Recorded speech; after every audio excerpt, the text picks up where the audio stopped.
But I wasn't. I was terrible. I graduated 311th out of 320 kids in high school, and I was with a 1.53 GPA. So bad that I couldn't really go to college. I was ended up joining the military. Served in the military for about 10 years. But while I was in there, I read this book called Rich Dad Poor Dad, and that book changed my life. I mean, who in here has read the book Rich Dad Poor Dad? Um, Basically, the quick summary is like you create wealth through real estate, right? Or you own a business, or you build a system, or whatever. Well, when the time came for me to get out of the military, I had to decide what I was going to do, like what life after military looked like. Um, and I knew that it had to be in real estate. But the issue was, while in the military, I had destroyed my credit and I had no money. I saved nothing. So how do you get into real estate with no money and no credit? Like, does anybody have any ideas? Like, who in here feels like no money and no credit is holding them back for getting started in real estate? Like, drop it in the chat. Let me know if like no money or no credit is the issue you guys have. Well, that was where I was. Like, I was like, crap, what am I gonna do? What am I gonna do? So I did what I do best, and I looked for the answer. And that answer was wholesaling. I found a way to buy a lot of real estate without any of my own money. What I did was I found properties. I found places where people were rehabbing houses, where people were flipping houses. I found those areas and those zip codes, and I got really, really good at finding distressed properties in those zip codes. And then when I would find those distressed properties, I would put them under contract with the intention to buy them, and I would sell my contract to home flippers, people that were flipping houses, and I would sell the paper. All I do is sell contracts. That's it. And I did that over 1,000 times. I did that so many times that we had built an entire company around it called Core Group. I had an on-market side, off-market, probate, share sales. We did everything you could think of. We did it. Crushed it. A few years goes by, and I'm making six figures, and I'm thinking I'm like living this dream. Well, Nate and I are working out through an apartment deal we were selling. And I called Nate about the deal. It was in November on a Wednesday or something. And I'm like, it's loud where Nate was. I'm like, Nate, where are you at right now? You know, we got to be closing this deal. We got to do this. And Nate said, I already made $1 million this year. Why do I need to make any more money? And when he said that, I was like, holy cow. Like, for me, it's like from the outside looking in, I was doing great, but I was still grinding out to find more deals. I was still grinding for the next wholesale deal. And I was like, Nate, like, help me passively invest in real estate. So he did. From 2016 to 2020, I went out to buy over 60 units. I was also bought them using Nate's strategy that he's going to talk about tonight, guys. It's really, really important. Really important. I'm going to say it one more time. Using Nate's strategy is how I bought real estate. I did not buy it for cash flow. I did not buy it for fill in the blank, whatever. I bought them for different reasons, which I'm going to let Nate get into tonight. I'm just like a little teaser. You guys are going to have to wait for Nate. And I did it in such a way that I was actually able to build about $6 million or $5 million worth of equity in the deals that I bought in just about 6 years. So I became a multimillionaire from buying in this right area. And I pulled a little bit of equity out, and then I went on to partner on a Hampton Inn and a Staybridge Hotel with Nate, and on some other bigger deals too, which is amazing. But I did all of that in the very beginning, the very first chapter, with no money. And I don't want money to be the reason that any of you on here don't get into real estate and don't pursue your dreams and don't go after it, because it's not money, it's lack of knowledge. And I saw Dom write Private Money when I was talking about how to buy these deals. And I buy lots of deals with private money. I don't use any of my own money. But here's the question I want all of you to ask yourself honestly, is when you take private money from people, you have to ask yourself, am I the right person to take that money? Do I really understand where to deploy this capital? Do I understand that this is the right property to buy? Do I understand the process of renovating them? Am I investable? Because there's an exchange happening in every level of real estate. And I need you guys to be so irresistible when it comes to wanting to invest in real estate that people want to throw money at you. And it's not going to happen overnight, but it happens by getting on calls like this with Nate, with calls with me. It happens by searching in this big community that we're in, the BRRRR Invest Facebook page, and typing Nate's name, typing my name. We have hundreds of hours of training in there that you guys can listen to, get on, ask questions, and absorb so much. And none of it costs anything. All I'm asking for you guys is just time. You give us a little bit of time, and we'll give you all the scars and the battle wounds that we made. Like we took those, so you don't have to. So that's what it's all about. Jody says, "Why are you doing this for us?" Why wouldn't I do this? Like, I was literally done buying houses, And then my cold callers found a house right next to my neighborhood. And I'm like, Nate, I'm buying this house and I'm buying it as content. And I've been taking our private students, our academy members, through this whole journey of this $125,000 renovation. Like this Friday, I just held a big meetup at this house, but I'm doing it because I love it. Like I'm so freaking lucky. Like if you look, sometimes like you, and like, I don't try to think how to say this, but I'm just going to say it. So I'm going to verbally throw up all over you guys. I'm like super hyped up. Like sometimes you look back in certain things and it's like, I'm going through high school and I'm having a hard time. Like I couldn't say R and I couldn't say S's. I had to do like speech therapy. Then I was in all these classes for like all the dumb kids. And like, I wasn't supposed to be here. Like I'm not supposed to drive $100,000 cars. I'm not supposed to like live in an almost $1 million house. I'm not supposed to have $500,000 lake house. Like by what we're told by society. But all of that stuff doesn't matter. Only thing that matters is your desire and your willingness to push through. How many no's, how much crap are you willing to eat to have what other people's won't? Like it's all about that.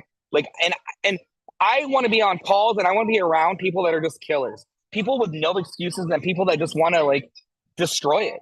That's it. And you give us the attention, you give us your energy, we're going to give you the playbook. Whether it's here, whether it's in our private mentorship, like we drop nuggets everywhere. And this is for you guys. Like we do all this for you guys. But cool. Can you guys hear me okay? There's like music in the background. Do I sound pretty clear? No, we can't hear the music at all, bro. All we can hear you is going, bro. All right, yeah. So should I just like take a breath? No, you're good. How's everybody doing?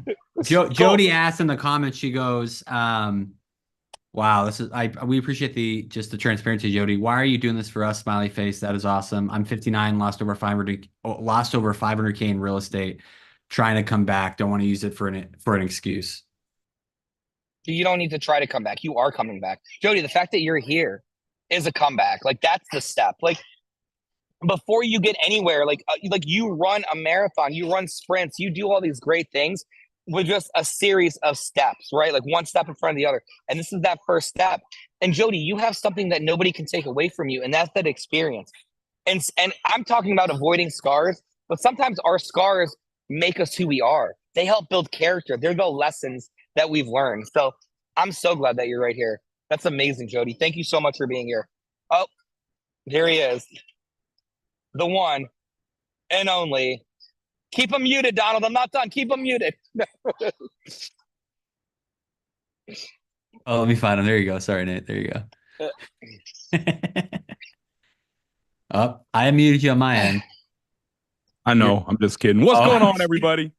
How you guys doing today? Hey, Tyrus, man.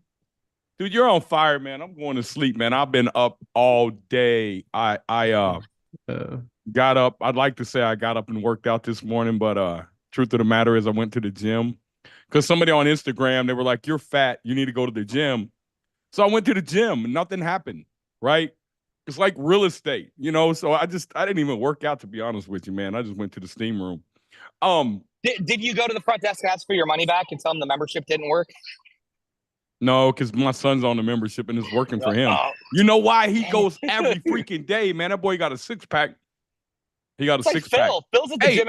Phil messaged me at 5:30 today. He's like, I'm up in case you need anything. And I'm like, and I messaged back at 5:31. I'm like, me too. Phil's just like nonstop. Hey, so look, I want to speak to Jody. And look, man, could you guys like please cut your cameras on? Like really, man. I want to really talk to you guys about why we do this. I'm wealthy. Jirius is rich, and he's going to be wealthy. Drinking sparkling and water. Look, I explained this to one of my students today, who's a multimillionaire who quit his W-2 job, and he said, I called him and I said, hey man, you're going to be speaking at the conference, brother. We're having a conference, and he's speaking on mindset, and he was a W-2 employee. He was making $95,000 a year. And he joined my mentorship. Look, guys, let me tell you how I started mentoring people. I started this group, the BRRRR Invest, which a lot of you guys are in. Some of you ain't. And what happened was everybody started asking me to mentor them, but I was just dropping knowledge and because I learned this stuff and I was like, why is nobody telling people this stuff? Why is nobody really telling people how real estate works? I said, One of two things. Number one, they don't know. And I know people that got 20, 30, 40, $50 million worth of real estate. They don't know. They just did it because they just bought. And just it's a byproduct. You can really get murdered in real estate. You can. But I know a lot of people that have done well just being consistent over 20 years. That doesn't really mean they know what they're doing. Now, it doesn't mean they don't know what they're doing, but they could have had 200 million worth of real estate and worked less. I learned the hard way. You know, I came up in the streets and I always wanted something to do legit, but I didn't know what to do. And so I started this group once I became really successful. And in 2019, that was my biggest year. I bought like 100 million worth of real estate that year. And I thought about like, what do I really want out of life? When money's not an object anymore. And you know, like literally, I could go become a billionaire if I want. It's just a matter of multiplying, doing the same thing over and over and over and over again. But what's the purpose of life? What's the purpose of getting more money when I got a dozen cars out there, man? I got Ferraris and Lamborghinis. I don't even drive. I got Bentleys and I got cars just sitting out there, man, that they don't even start because the batteries are dead. And so then you accumulate all this junk. And then now you got to pay somebody to come and manage it and cycle the gas. And then you just buy more stuff, like more stuff. And you realize that none of this stuff really has any value. And when you leave in life, you're not going to be able to take none of it with you. And so first I went through this thing where I wanted to become wealthy for my kids, right? Then I wanted to become wealthy for my grandkids and my great-grandkids. Then I started to think about it like, hold on, man, I don't really want to leave them a bunch of money, because leaving people money means nothing. But I wanted to make sure they had opportunity. And I wanted to make sure that they had opportunity to tap into some money. And then I started to ask myself, well, what is the real purpose on earth? What is our real purpose? And I had to look back and reflect on life. And I always go back to this conversation. It always stuck with me. And I'm telling you guys, some of you guys may have heard this before, man. But this was the thing that really changed me. There was a guy that just came up and he was crying one day, and I'm talking to somebody else. And he ain't even in the conversation. Comes up and just grabs me and starts hugging on me and crying. And he told me I saved his life. And so naturally, I go back to thinking, man, I know this guy from the streets, like, you know, and I start listening to the guy. And the more I'm listening to him, the more I realize that he was one of my contractors. And I just had I didn't even remember his face. But I remember when he started telling me the story. And he said, man, you saved my life. He said, you just took time out to talk to me. And I shared my story with him, I'm sure. I don't remember the conversation, to be honest with you. I vaguely remember even talking to the guy. I'm not sure what I said to him. But he told me he had already made up in his mind he was going to go kill himself that night. He had nothing left to live for. He was hopeless. Why was he hopeless? His wife had left him 2 weeks prior with the kids. Hadn't seen them since. He didn't know where they were at. His life was, he couldn't imagine what he had to go through going forward to even be worth living. And I got to tell you, I've been there before. So I could relate to the guy. And I thought, wow, if words are that powerful. And so I always go back to Exodus, and it talks about in the Bible, it talks about your gifts and talents are irrevocable. And so then I had gifts and talents. They're irrevocable, no matter what I choose to do with them. I could use them for evil, which I have. You know, I sold drugs when I was younger. Or I could use them for good. And what I decide to do with my gifts and talents, God's not going to take them from me. Those are mine. And, you know, obviously by this time I had changed. Coming up next August August 14th will be the last 20-year anniversary me stopping selling drugs of 2004. And so I was a mess. I would say 20 years ago today, I probably was, thinking like, what's the purpose of living? And I tell you, I had millions of dollars. I had cars, I had a nightclub, I had women, I had everything that a 29-year-old think that they could possibly have in this world. I didn't have any happiness. And all I really wanted was to be able to have a way to provide legitimately and have a wife and kids. How can you sell drugs and think, hey, I'm gonna have a wife and kids? I already been to prison twice. Like I couldn't, come on, man. And so when I started this group, I really just wanted to give back the struggles that I went through. And I wanted to create a shortcut. And that's the real estate shortcut. And so I described it to one of my good friends now, students who I met just by mentoring them. And called him today, told him he was going to be speaking about mindset. And he's the one who had the job and quit. It was really hard for him to quit his job. And he called me and I said, Tico, brother, you made $900,000 your first year when I was mentoring you in equity. And you're working part-time and you're working a job to make $90,000 a year. And he's like, I never thought about it like that. And it actually was 1.2 million in equity they made. And so he said, well, Nate, I'm not there yet. I don't have the money. So I came up with a financial plan. I said, look, dude, you have to borrow money to live off of against your equity. The properties are going to pay for the equity. And what I'm going to run you through tonight is I'm going to show you on paper what I mean. Because this is hard for people to comprehend because we've been taught our whole life that debt is bad.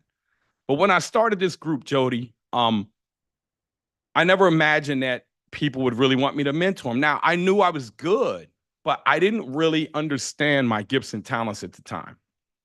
And so I was just giving back free knowledge. And I got to tell you guys, I had people when I first started this group that would message me and tell me, quit showing the poor people what we know.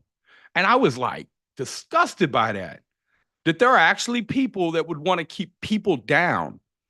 And my son described it best in a video we did a couple months ago. He said, well, I asked him, does he think it's a good idea to save $5 a day for coffee? Because this is what people talk about and saving money all the time. And he said, he kind of chuckled. He said, no, Dad. And I said, why? He said, well, why would you focus all that time and energy on saving $5 a day instead of just taking that energy and making more money? He knows that. He's 17. And then he went on to say that a lot of times people feel like they have a scarcity mindset. They feel like for them to do better, somebody else has to do worse. And that's just not true. And so I'm going to break down today. Let me just share something with you guys because I want to show you something here. Because this is what debt right here is kind of, this will give you a high level idea of debt and what debt looks like. Hold on a second. Okay, look here. Last week when we met, this was 34 point something trillion in debt, okay? See where it's at right now? They're going deeper in debt. The U.S. government's going deeper in debt. But look at this here. Look at the money supply. They're going deeper in debt, but they're getting more money, right? How is that? Right? Now, the difference between them and you and me is that we're buying assets that benefit from this debt. Does anybody know how we benefit from that debt? Just drop below. How do we benefit from that debt? Donald, can you pull up everybody on one screen and ask them to turn their cameras on so I can kind of see everybody in here? Okay, Paris Dean says, Preacher of Jekyll Island. You're absolutely right. That's a great book. How else do we benefit, though? Leverage it to buy appreciating assets. All right, so if I was to ask anybody here, if you could have went back, anybody in here by show of hands, own their own house. You guys own your own house? Do you guys wish you would have bought 5 or 10 of them or 20 of them back when you bought your house? Why didn't you? And so here's what happens. People work in America, and the only place they really get money at is the equity in their house goes up. And they go tap it, and they do a HELOC, and they pull it out, and they remodel their house, and they love it, and they feel good about it. Or they go buy a new car, which is a depreciating asset, right? And so, but why not buy more houses? And a lot of people say, oh, I don't have the money. Did you have money to buy your house? Probably not a lot, right? And even this, the biggest thing is this. If you have money and you don't know what to do with it, you are more than likely just a consumer. And the top 1% of Americans are what's known as investors. They invest first. They're not consumers. Now, what we tend to think is that, oh, they're consumers because they buy more stuff than me. I buy more stuff than average American, but guess what? I don't work for any of that stuff. I don't. Now, I worked my butt off to gain equity and get assets. Now them assets send me checks. I mean, I just, man, here, let me just show you guys something here. I mean, can you see the people now or no, Nate?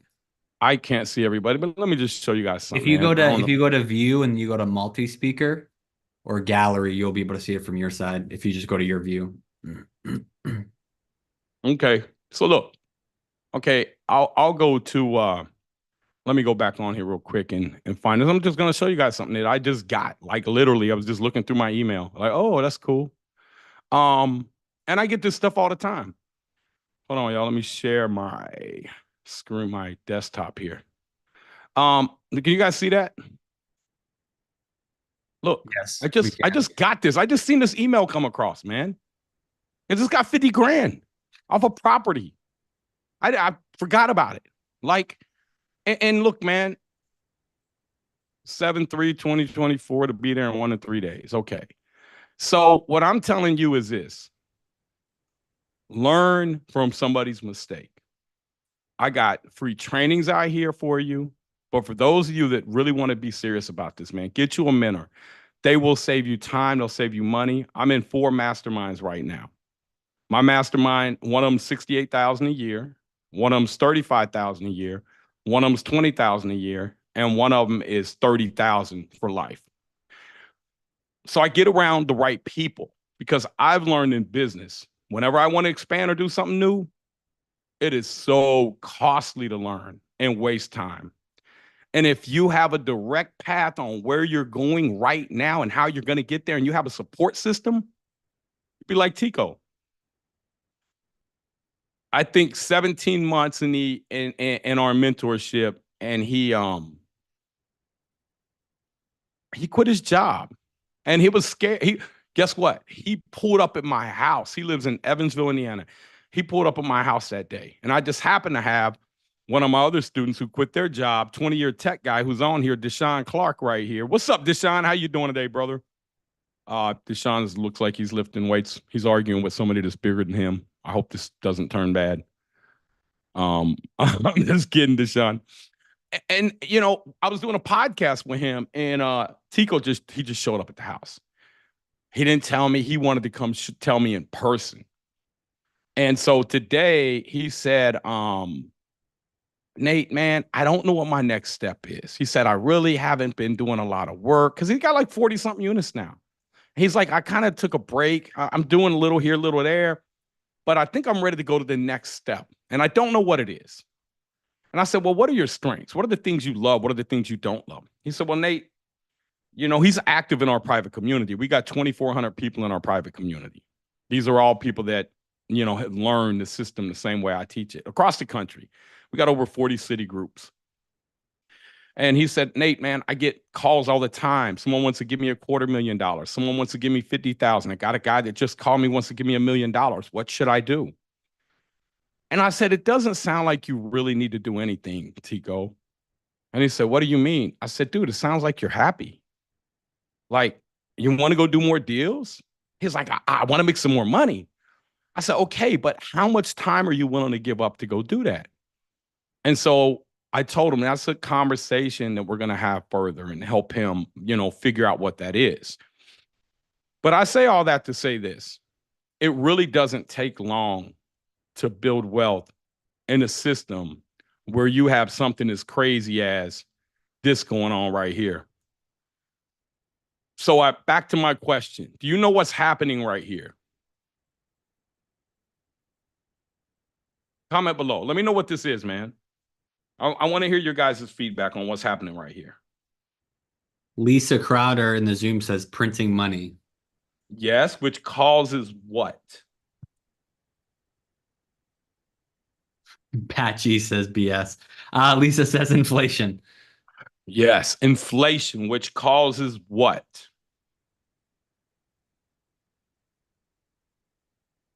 Creates wealth. So it creates wealth for the 1%.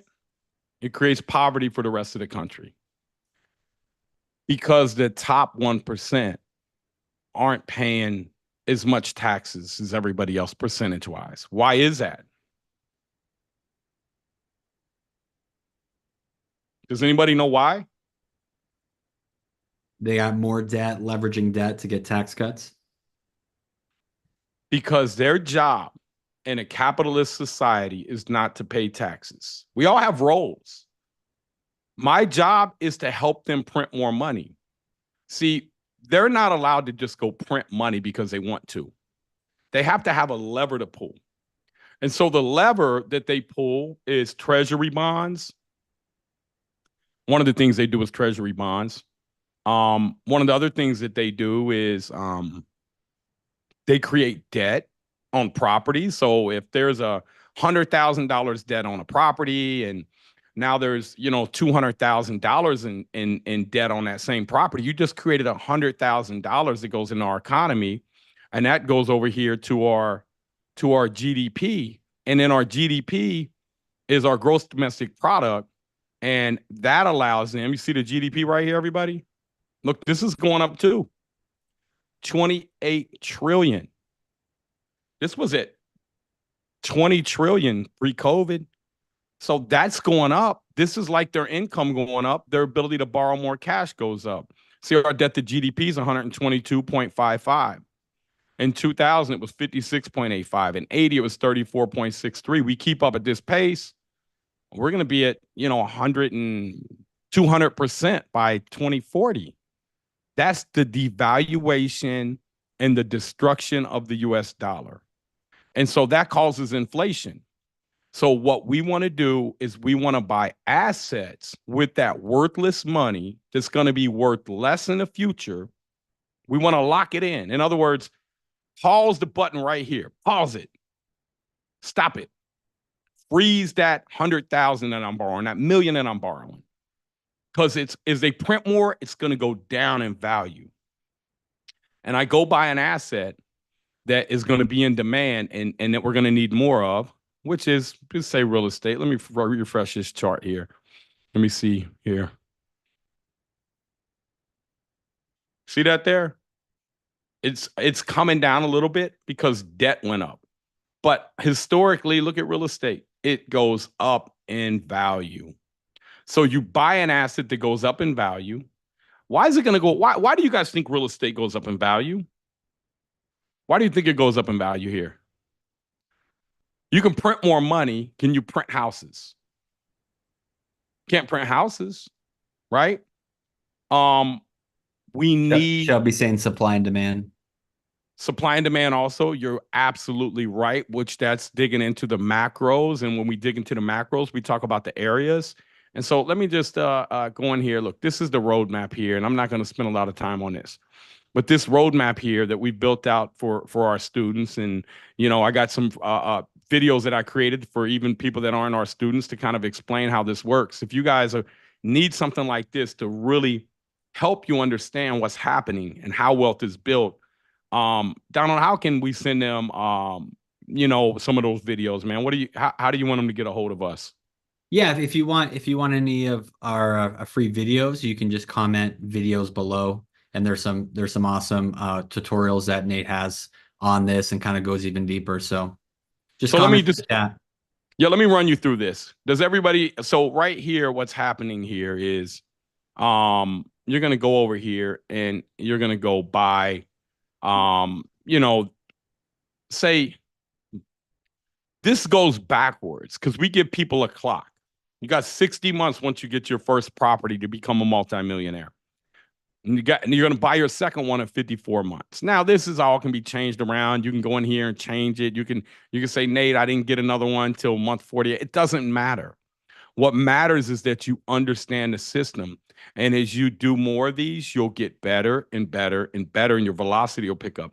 But one of the main things I see investors that are like mom and pop is they don't really have a guiding light. They don't really understand where they're going.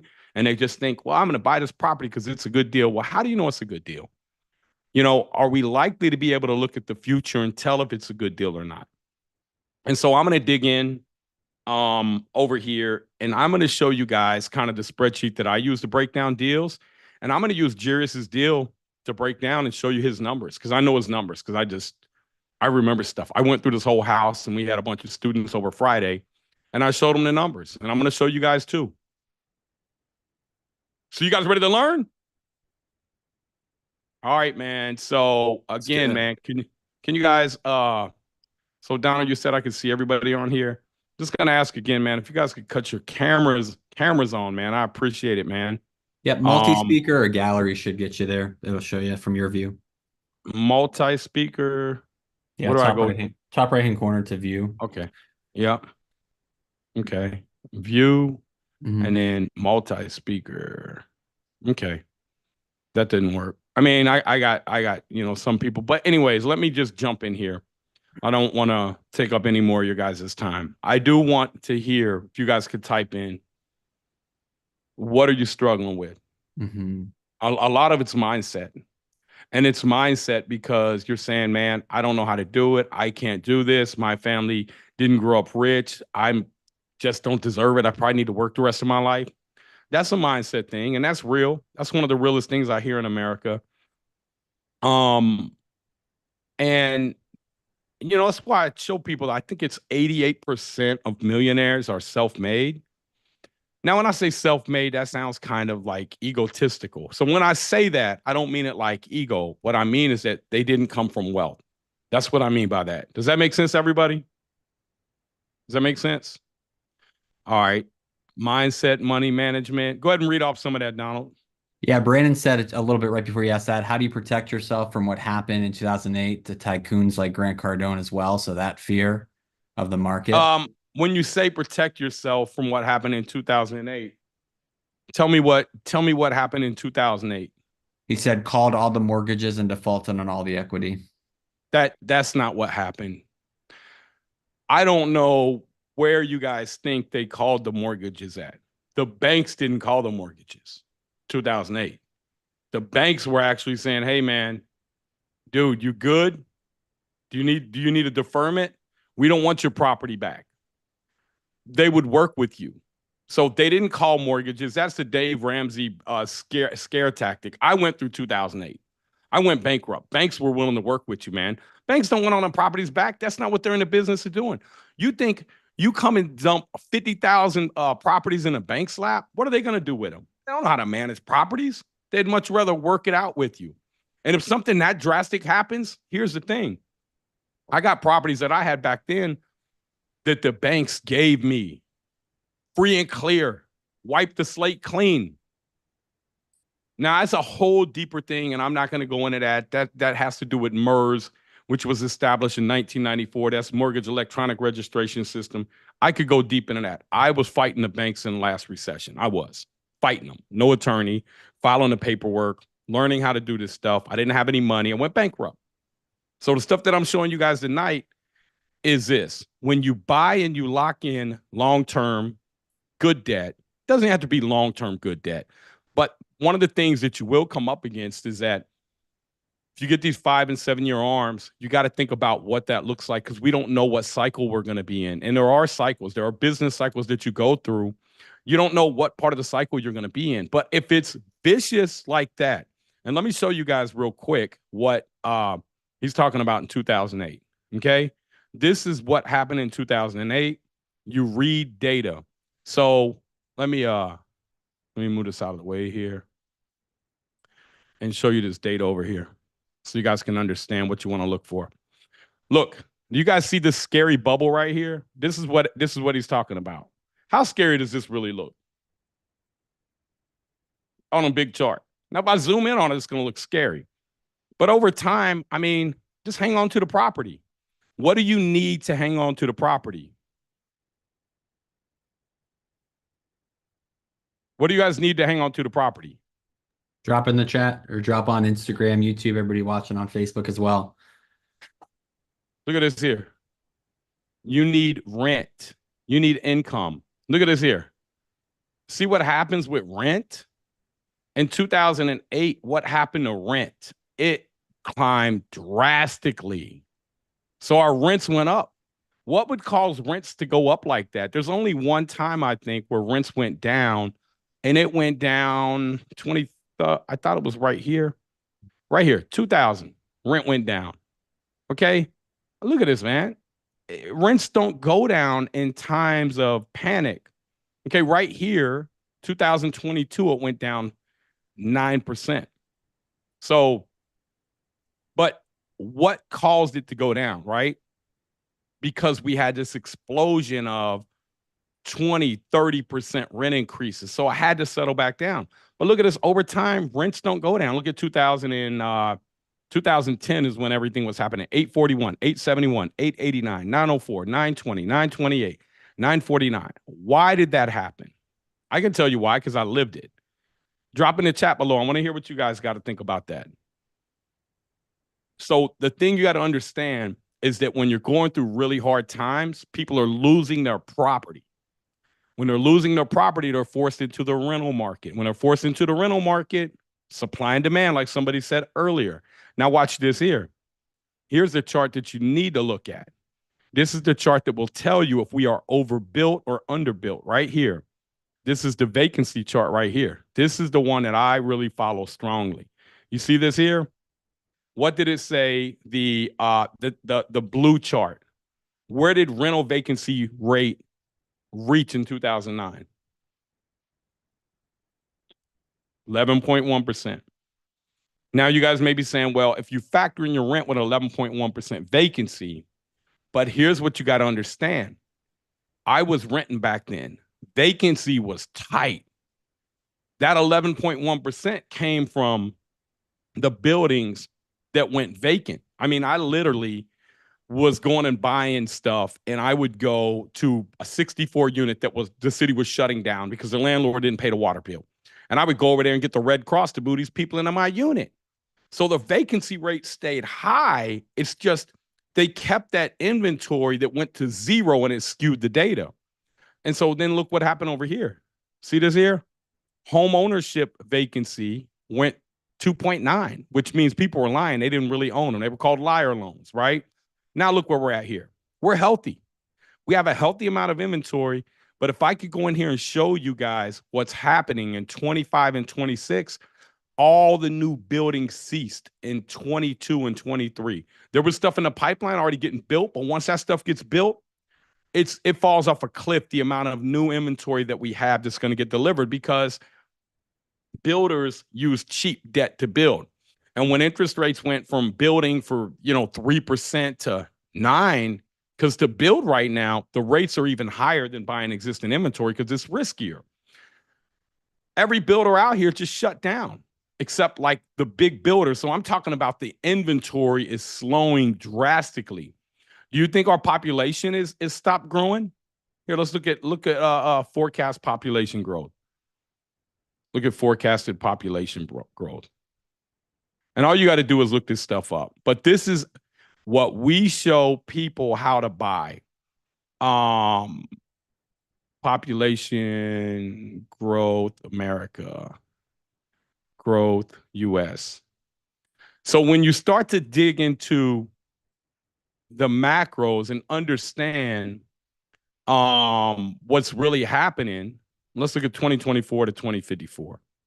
And how old is this here? This is from January. Okay, so look, they're showing net my immigration. Do you have a chart on here? Oh, hold on, what happened there? So let's go in here and see. Look, so hold on, guys. Let me find this here. Which one I just okay? So 388 million. They're saying this was 2022. Okay, it's going to be more than 388 because we're already at 340. They're saying 350 with immigration. So I think we're going to break that number. So here goes one demographic outlook. Okay, so projected. See, we had this spike here, and it's going to slow, but it's still growing 0.3% a year, which is millions and millions of people. Let me see if I can view the PDF document here. I want numbers. This one doesn't have numbers on it here. But if we pair this up against the amount of new inventory that's being built, there's just not enough. We're already short on inventory. And so what do you guys think is going to happen to housing values? It's going to go up with the destruction of the dollar, which right here we can see they're destroying the dollar. And the GDP is rising. This is inflation. The cost of bill is at all-time high. So if we go over here into the roadmap, what this roadmap will show you is that if you buy this first house for 150,000, this second one for 150, you buy it for 100, you put 50 in it, you know, it's worth 200,000. Now I know some of you guys are in them, you know, coastal cities and you can't get them prices. It's okay. It's the same exact thing. It's just multiplied. And so what you're doing is you're compounding. And I'm going to jump in here and show you what I show people on here. What? You've been signed out? Who signed me out of here? Someone sign me out? Donald? Probably not. It's just probably trying to sign in. If you want to stop your screen share real quick and try to sign in your Gmail. Okay. All right. Brandon Kirk, he was the original one that talked about kind of what happened in 2018. He says, here to learn and change my mindset, not casting doubt. Thank you for going through this. No, Brandon, the reason I pointed out your original question is this is a common fear with most people. Like this is what they're thinking about is what's going on here. And so this is why we wanted to hit this. You want to stop your share real quick? I already did. And let me see if I can sign in. I don't know why it's never done that before. Let me see here. While I'm pulling this up, what I want you guys to really understand is this. We're going through a time where we're going to have more currency devaluation than any time in history. Currency devaluation is going to lead to wealthier people getting wealthier because wealthier people own hard assets. Hard assets are going to go up in value. Because why? The value of the dollar is going to drop. Everybody is going to get a pay raise every year. And as you get a pay raise, what happens? They raise your rent. The value of the properties go up. The cost to build new properties go up. So does everybody in here understand? Right now we're let's say 340 million people in the United States, 343 million, 341 million. If we're going to 388 million by 2050, we're going to need new properties, right? How are we going to get new properties? We're going to have to build them. The cost to build is super high. So what you want to do is identify these areas that are going to be in short supply and buy and hold on. And I'm going to show you right here. If it lets me go back into my, hold on a second. If it lets me go back in here. Donald, go ahead and see if there's any questions down there in the chat while I work on this.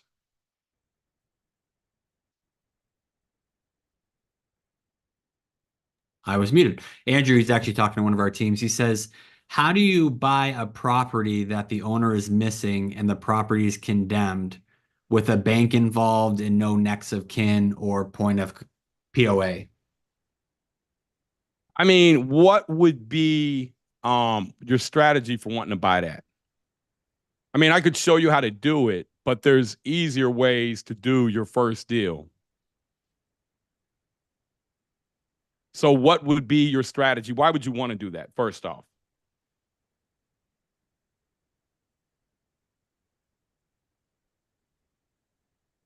See if he comments in the chat or not. Okay. We can So go. I'm We can gonna. go. Oh, it's an eightplex. He said that's why. Okay, it's an eightplex. So if you give me the address, I could pull up the owner for you right now. I could find out who the bank is. I could see how much they own. I could probably get you their phone number. Is Jerry still in here, or he had to leave? He had a bounce. Okay. All right. So let me try to log in this. Are you trying to get to the 5-year roadmap or what? No, I'm trying to get this other one that I had. I'm trying to get the one so I can pull up and show them how you analyze a deal and how much you're gonna pay for it. I had it pulled up here, but it's saying I'm logged out. I don't know why. I was just logged in. The calculator? Does he? Yeah, the calculator. Does he have the address to that property? Andrew, do you have? Oh, Andrew, Andrew, you're the one with the beard. Or here, I'll mute you real quick. Andrew, what's up, Andrew? I just requested you to mute. You mute yourself. Hey, how you going? Good, What's man. going on, Andrew? How you doing today, brother? Not too bad. Yourself? Doing good. So you got the eightplex, right? I'm trying to get it figured out. Yeah. All right. So first off, how much do you think you can get it for? How much work does it need? How much is it worth when you're done? Is it an appreciating area? So it's in an appreciating area. It's And it's how do you know it's in an appreciating area? The area that it's around is around a college and is in Georgetown, Kentucky, which is going is getting more populated and expanding due to the Toyota plant.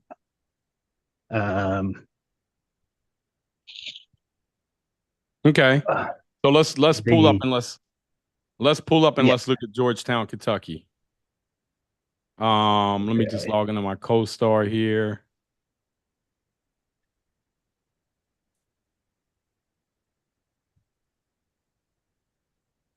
Okay, my listings menu. Let me go back over here. Sorry, I don't know what happened to I had all my charts pulled up. So Georgetown, Kentucky, what are the major drivers down there? Toyota, there's a college. It's also close to Lexington, which is How far is it from Lexington? 20, 30 minutes at most. Okay. And we're going to look at the markets here. We're just going to look at the market. Continue. Let's look at the list here. I want to look at the list. I want to see what's going on. Okay. So median household growth 5.3, population growth 1.1, job growth 1.4, unemployment rate 3.6. All those are good indicators there. Let's see what's being built. 494 units are getting built, 514 under construction, 264 of these 494 got absorbed, which is good because that means that they're not building stuff to rent it for $11.79. The stuff that they're building is probably $16, $18, $2,000 a month, right? This is in the Lexington, Kentucky submarket. Do you have the zip down there so I can get a little more granular for you? 405. For Georgetown, it is 40324. Let me just go into the submarket here and pull that up here. And guys, if you're buying property and you're not really looking into this data, man, you need to really dig deep because you got to understand this is like buying a stock here. Okay, so this here is a different market here. 7 cap, 8 units got absorbed. 2,544 total units, annual rent growth 3.8. That's good. Stabilized vacancy. Look at this here, man. You are right. That's Scott County, right? Yeah. So do you guys see it's only got a 2.3% vacancy rate? What that means is that there's not enough housing there. And so what's going to happen if there's not enough housing? Well, they either build more or people move away. Okay, and if you build more, what does it cost to build more, Andrew? 140 a square foot on a cheap end. So here's what I need you guys to understand. Yes, 140 a square foot to build, but you got the land cost in there. You got soft cost. You got permits. You got your debt that you're going to have to carry for at least 18 months on this thing, because it's going to take you, by the time you go down there, you get the property, even if it's zoned, you get your drawings. I mean, you're 18 months before you get any inventory out of the ground. So let's say you borrow $1 million for 18 months and your debt payment is interest only at $7,000 a month times 18. We're talking almost 200,000 more in debt. And so that's an 8-unit right there. That's probably, you can't even build an 8-unit for $1 million. So your cost is really going to be about $200,000 a unit. Does that make sense, Andrew? Yep. So what do you think you can pick this thing up for? The loan amount on it is about 140, I think. The property address, if you want that. No. Don't get that on here, brother. Somebody might come and snatch it from you, man. Radio. Okay. So I wouldn't want you to give me that. Like, them are things that we cover in our weekly coaching call, in our private community, but I don't want you to put that out here because like, I don't want that property getting out here. But it's 140. How much work do you think it needs?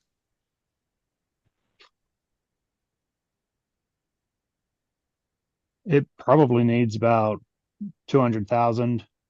Okay, so when you say probably, does it need new windows? Windows are fine. Inside's a total gut. Okay, you can't gut that thing for 200. It's going to cost you $100 a square foot to gut it and put it back together. So, you're going to need, your electric is going to be $6 to $8 a square foot. Your flooring is going to be $3 to $4 a square foot. Your drywall is going to be, you know how many square feet the building is? Probably 8,000 square feet times 4. Yeah, about 8,000. Times 4 is 32,000. Divide that by, let's say we use 12 by 4 sheets. We're going to divide that by 48. You're going to need 666 sheets of drywall, rounded up to 700 probably. You have some stuff in the garage that you may have to finish. So you're going to times that by $60 a board. So that's 40,000 in drywall. You're going to have, insulation is going to be $16,000. You need a new roof on that thing? Probably, yeah. Okay. Plus you got, let's just say probably, you're going to bring a whole new service entrance in, all new panels, and you're going to be probably at least $8 a square foot. So plus $64,000 for electric. And Harold and Dea, this is exactly, they're asking about how to know your numbers running the renovation. This is exactly how Nate does. Like, guys, it. we have a whole teaching in our private community. When I mentor people, I show them this. Look, guys, I've done over $500 million worth of property. I know this stuff inside and out. Plumbing, you're gonna have is this one full bath or 1.5? One bed, one full bath, one bath. Okay, one full bath. One full bath. Okay, so then you got, how many fixtures do you got in the bathroom? Toilet, vanity, and tub. You got 3. Tub shower. Then you're gonna need probably washer and dryer if you want to get premium rent over there, right? That's 4. You're gonna need your hot Kitchen water sink. tank. Your hot water tank and your kitchen sinks. Plus, that's 6,000 times 8. That's what, 48,000 for plumbing? Yeah. And that's assuming that nothing else is wrong. What about your roof?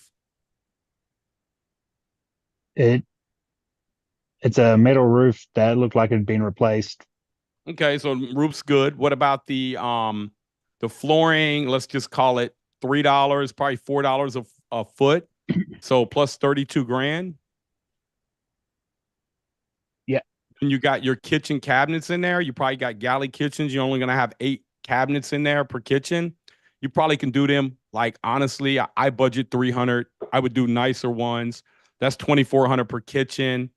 You may be able to get them done for 1,200 a kitchen, installed for 1,500. So even if we go on a low end, we're 1,500 plus your countertop. Let's call it 2,000 times 8. That's 16 grand. And if you disagree with any of these numbers, let me know because I can break it down even further. Your appliance package in each one of them is going to be at least $1,000. You agree? Yep. Okay. Your finished lights going to be, let's just say 300 a unit. That's you know what? We can just keep that in electric. We'll keep that in electric. Your painting is probably going to be at least $2. It's going to be $3 a square foot because you're going to have to prime all this new drywall. So that's another 24,000 bucks. Then you said your windows are good, right? Yeah. Okay. What about HVAC? What kind of HVAC system we running in here? Originally, it had window units. Okay. Are you going to keep window units? I mean, it depends on. So the window units probably aren't going to heat the whole building. The window units, they probably got one in the front room and maybe one in the bedroom, but on one bedrooms, older properties, they usually didn't do that. So you're going to have to run a whole new heating system in there, which even if you go with mini splits, is going to be at least $5,000 a unit. That's another 40 grand. Then you got your exterior. What are you doing with your exterior out there? You got to paint it. You got concrete. You got blacktop. You got garages out back. No garages. Parking area needs a little bit of blacktop touch-ups. So here's the thing. If you touch it up, remember, you have to capture everything. If you're just trying to Band-Aid it to keep the price cheap. So if the blacktop needs to replace, you need to replace it. If it doesn't, then you can probably rock with it and roll with what you got. But I want you to just think about that because one of the biggest mistakes that you can make is not properly budgeting and running out of capital on a project like this. So what do you think the blacktop's going to take? Ooh. Huh?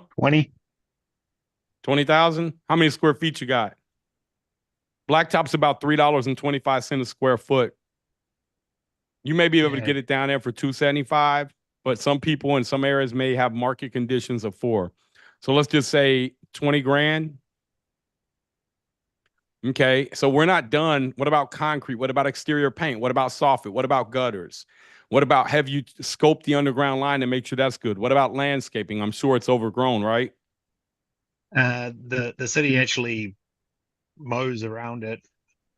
Okay, so they mow around it. And there's no trees around it. No trees that you got to take out? Nope. No mulch beds, no new boxwoods and everything to pretty it up? It'll need some landscape to pretty it up, but I mean, probably what, 3 grand? You could do that for 2-3 grand, probably. Yep. Okay, then what about the concrete leading up to the building?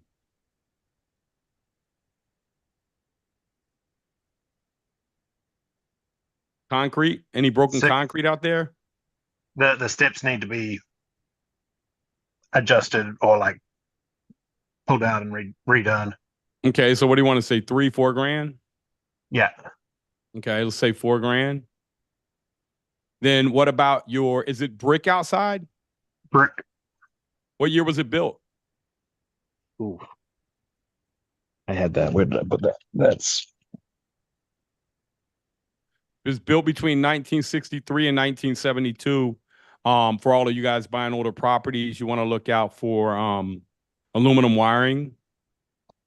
You want to look out for Federal Pacific Fed Pack breaker panels. A lot of them, they have like the orangish red breakers on there. Those things cause fires. They're hard to get insured if your insurance company comes out and inspects them. What about your gutters while you're looking that year up? Gutters are $7 a lineal foot. So let's just say this thing is probably 50 by 50. Rob said, keep in mind for asbestos, pre-1978, we're removing drywall flooring. 1978, that would be lead. Asbestos, probably got it probably has asbestos in the basement if it's an older building. But yeah, 1978, you're going to test for lead. So there's a lot of risk associated with this too. You also got your permits, which is probably going to be at least $3 to $5 grand. You got drawings, which is going to be another 10 to 12. So let's just say you got another 20,000 there. We still got to paint the exterior. What about the gutters?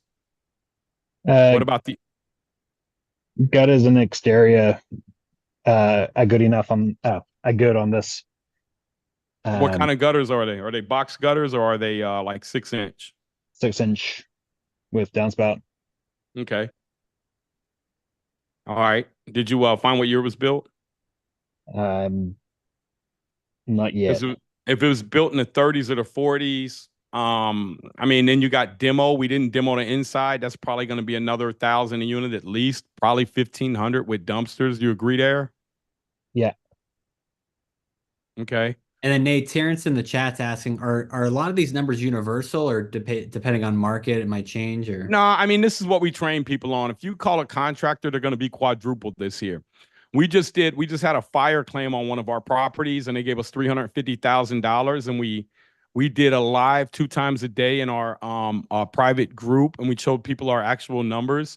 We came in at $51 or $52,000.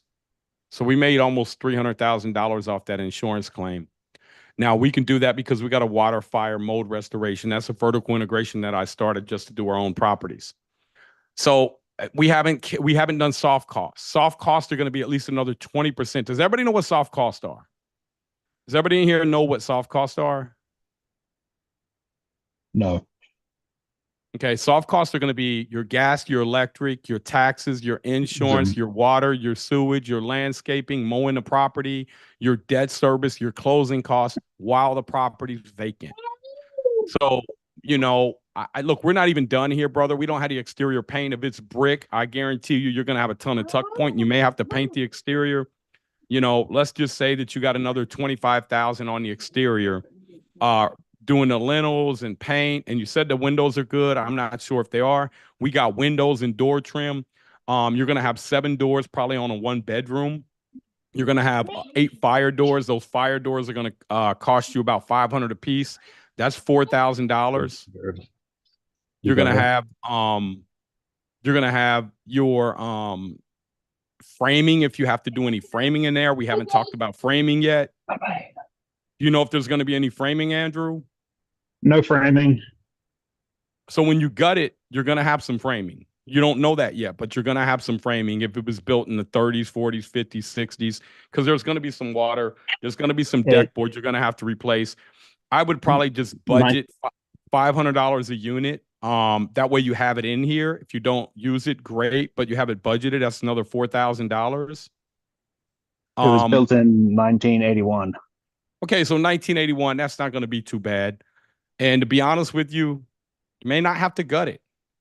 It's got PVC plumbing in it. It's got copper wiring. Probably doesn't need gutted. How was the framing calculated? Somebody asked in the Zoom. He said that it doesn't need any, but when you start tearing out the cabinets and you start gutting the bathrooms, you're going to start to see that there's water. I'm just putting a budget item in there. Like, I know I've done enough of these to know that there's going to be some framing that we're going to need. You tear it out, and on top of this, you're going to need a contingency. Those 1981 houses were built really, they were built cheap because we were in times when interest rates were 17, 18%, and inflation was double digit. So they started like printing out really cheap material just to be able to keep up with the building boom. And so, let's just say you still got your baseboards in here. You still got your doors. You got 7 doors per. You got your bedroom door. You got your bathroom door. You got your 2 closet doors. That's 4. You're gonna have another closet out front. That's 5. You're gonna have a pantry probably. That's 6. So 6 doors, $300 a door, and that's on the low side. That's let's call it $2 grand with hardware. Install, shims, That's $2,000 times 8. That's another 16 grand. So you guys got to know your numbers. And we don't even have any casing. You're going to have about 140 lineal foot of baseboard in there. And each door is going to have 40 feet of trim. So 40 times 6 is 240. You're going to have about 400 feet of 400 feet of trim per unit times 8. That's 3,200 times, let's just call it $3. That's another 9 grand. And that's pretty much everything you're going to have in there. It's going to be a little bit more, but look at this. You're at 405,000. You're going to want to run at least a 15% contingency because you're doing this blind. You're at 465, 700. You're going to have at least a 20% soft cost. You're at 558, 900. Plus, let's say you pick it up for, mortgage owner for 140. Let's say you pay the guy $200,000, right? Yeah. Okay. It's worth 7.5. I mean, you got 758, 900 in it. Okay. Does everybody understand that? And these are rough numbers. But look, let's just say that you can get, what do you think you can get for the 1 bedrooms? 800, 900, $1,000? About 850 is the going rate for a 1 bed, 1 bath. Okay, 850 times 8 times 12 months. This is called your gross operating income. And you're going to capture 90. We can go back up here and get our data. You only got a 3% vacancy. So you can run this at 97%. I'm gonna be conservative and run at 96.5. So this is what your gross operating income is. Now you have to take your expenses out. Your expenses are going to be at least, this is going to be your water, another thing, water, sewage, your trash, your landscaping, picking up the common areas, your maintenance, your turnovers, your taxes, your insurance, your property management fees, going to be at least $4,000 a unit per year. Minus 4,000 times 8. That leaves you with 46,744. Divide that by that's probably an 8.5 cap. Here's what it's worth, brother. It's not worth doing, right? And so yeah, you got to figure like the BRRRR, what we're looking to do when we do the BRRRR. You guys want me to jump in? And was that helpful, everybody? And we have a spreadsheet that we break all this down. Like I have trainings, I have videos. Like I don't want you to make a wrong move, man. Like I want you guys to become wealthy. I don't want you to make all the dang wrong moves that I made. I went bankrupt. It was hard, man. And then I had to bounce back from that. And I wanted to give up every day. So Brandon Kirk said, totally off the script. We don't have a script in here. You Brandon. really don't have a script. We don't have a script, man. We're here to add value to you guys. We're here to show you guys a bunch of stuff, right? So what is it that you're Oh, go ahead. Sorry. No, hey Brandon, like what is it that you want to learn about, brother? Just drop it in here. We're gonna cover some things, right? But I don't want this man making a wrong decision that could bankrupt his family in future. Right? That's what we're all here is to soak up knowledge and game. Right? That's what this is about. Knowing your numbers. Because if you don't know your numbers, it's rough, man. And so I don't have a script, man. I just come in here, question and answers. Yes, I'm gonna take you through the path and show you how to become a millionaire. Now let me so Lisa said the BRRRR strategy. What'd you say, Lisa? She says, I hear often that the BRRRR strategy is very hard to do right now. Why? It's not. Sam, the thing is this. Deals are easier to get now than ever. And so here, let me show you guys how you price a deal. I'm going to show you guys, I'm going to go break down a deal here. So this is one that Jerry has just bought here. My 17-year-old son just bought one too. He'll be closing on it this year. So here, let's just say that, property one, let's just say that this property here came in at $200,000. 200. Okay. It's not letting me type nothing in here. So, I guess you're right, Brandon. The script is broke. Yeah, it's not letting me type nothing in here. I really wanted to show you. It says comment only. Can you click the comment only thing on the top to let you switch? Yeah, I got a request edit from somebody, I guess. Okay. It just sits in. Yeah. So who gets that? Probably Rosanna. Probably. I didn't get it on my email. Okay. I need to get admin. So let me just kind of walk you through. I really want to walk you guys through this because I can get granular and I can break down the construction cost on something really quick. But one of the main things that people aren't looking at is the 5-year items, the 6-year items, the things that are going to continue to break. Like your HVAC units are going to break down, your concrete blacktop, that's going to be ongoing. Where are you going to pay for this stuff, right? And so let me jump back over here and see if somebody gives me access to that or not. And I'll take you through the roadmap real quick.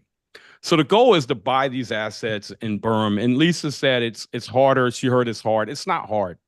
It comes down to finding, and we got students that are crushing it, buying properties every day, getting checks, 10, 20, 30, 40, 50, 60, 70, 80, a ton of money, a ton of cash back out. It says, I've been signed out, Donald. Go to another tab or something. Yeah, refresh it. Okay, right. Refresh this one here. Yeah. Okay. All right. That's probably all it is because you have to log in if you want to stop sharing for a second. Okay. I don't know my password. I'll see what I can do. Let me see if I can get in there. I don't know that password for that one. Yeah, I don't either. It's probably saved in my phone. Let me see here.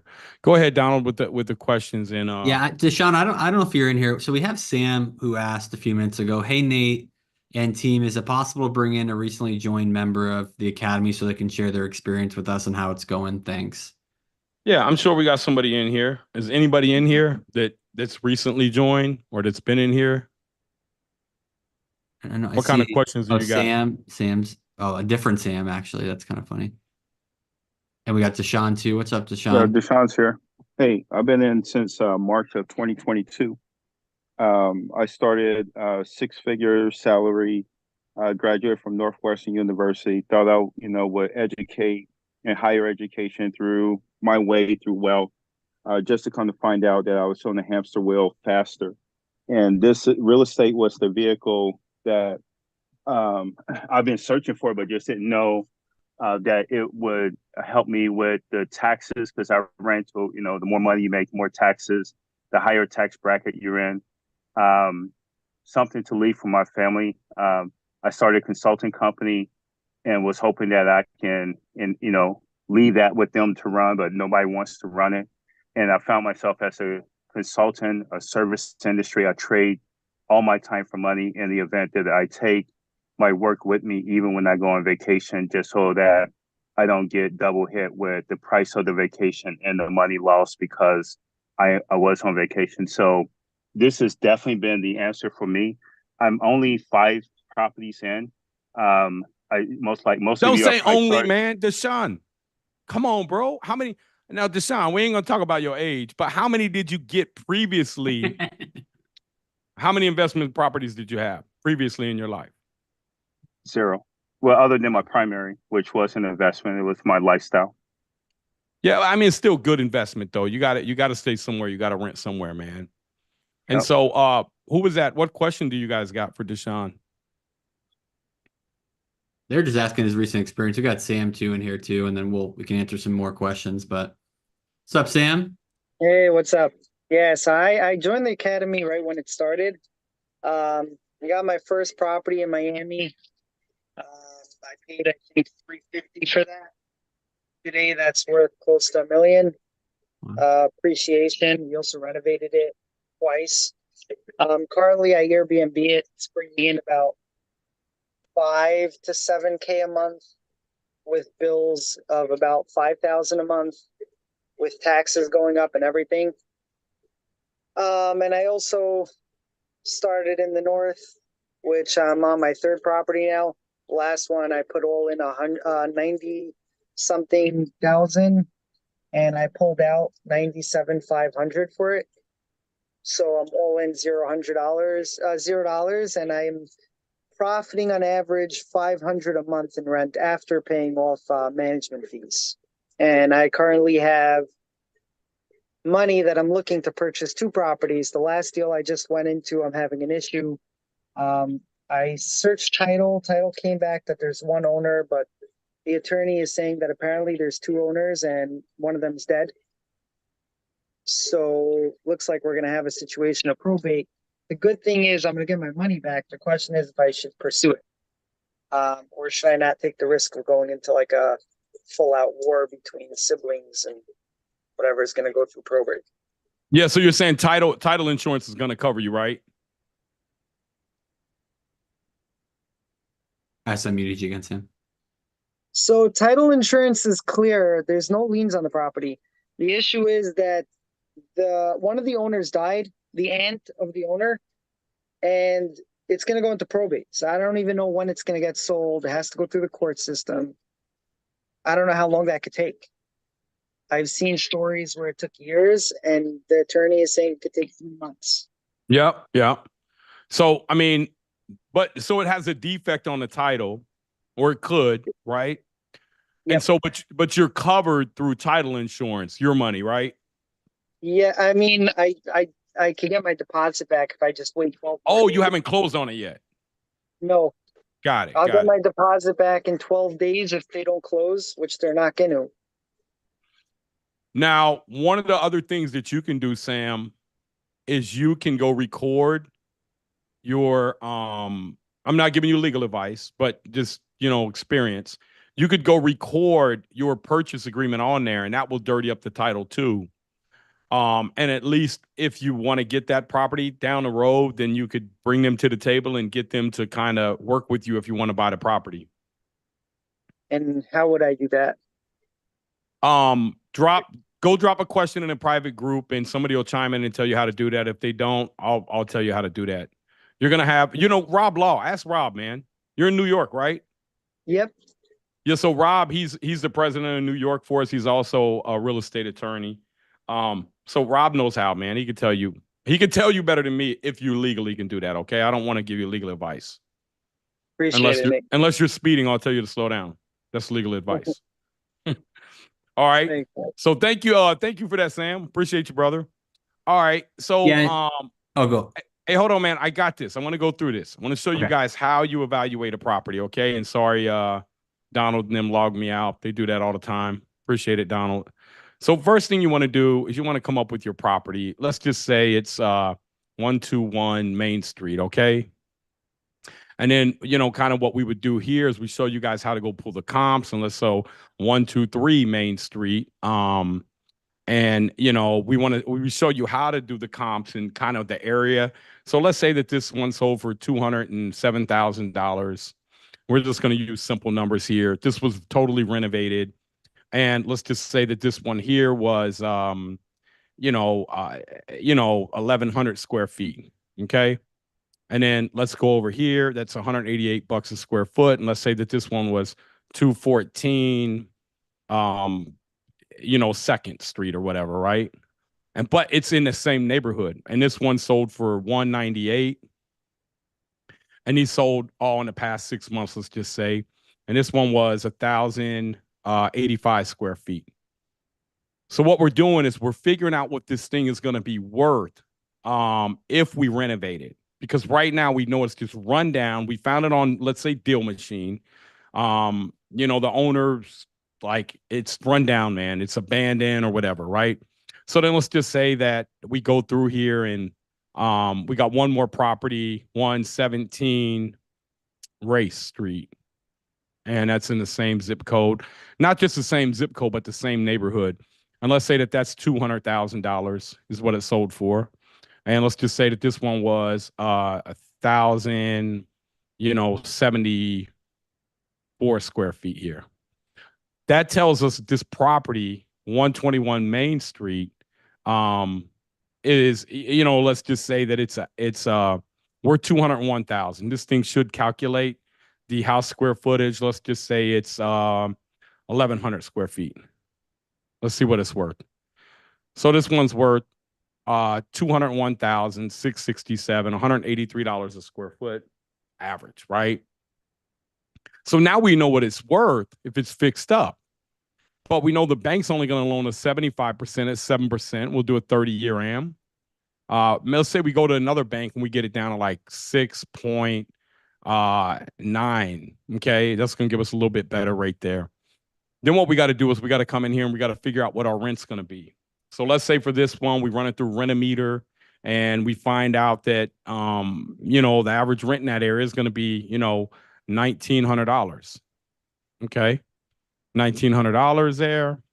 Now what we got to do is we have to go in here and you see we got a 1.83 debt service coverage ratio, but we have to go put our expenses in here, our operating expenses in. So let's say our taxes are going to be, $150 a month. Let's say that our insurance is going to be $120 a month. Let's say our maintenance on it's going to be $60 a month.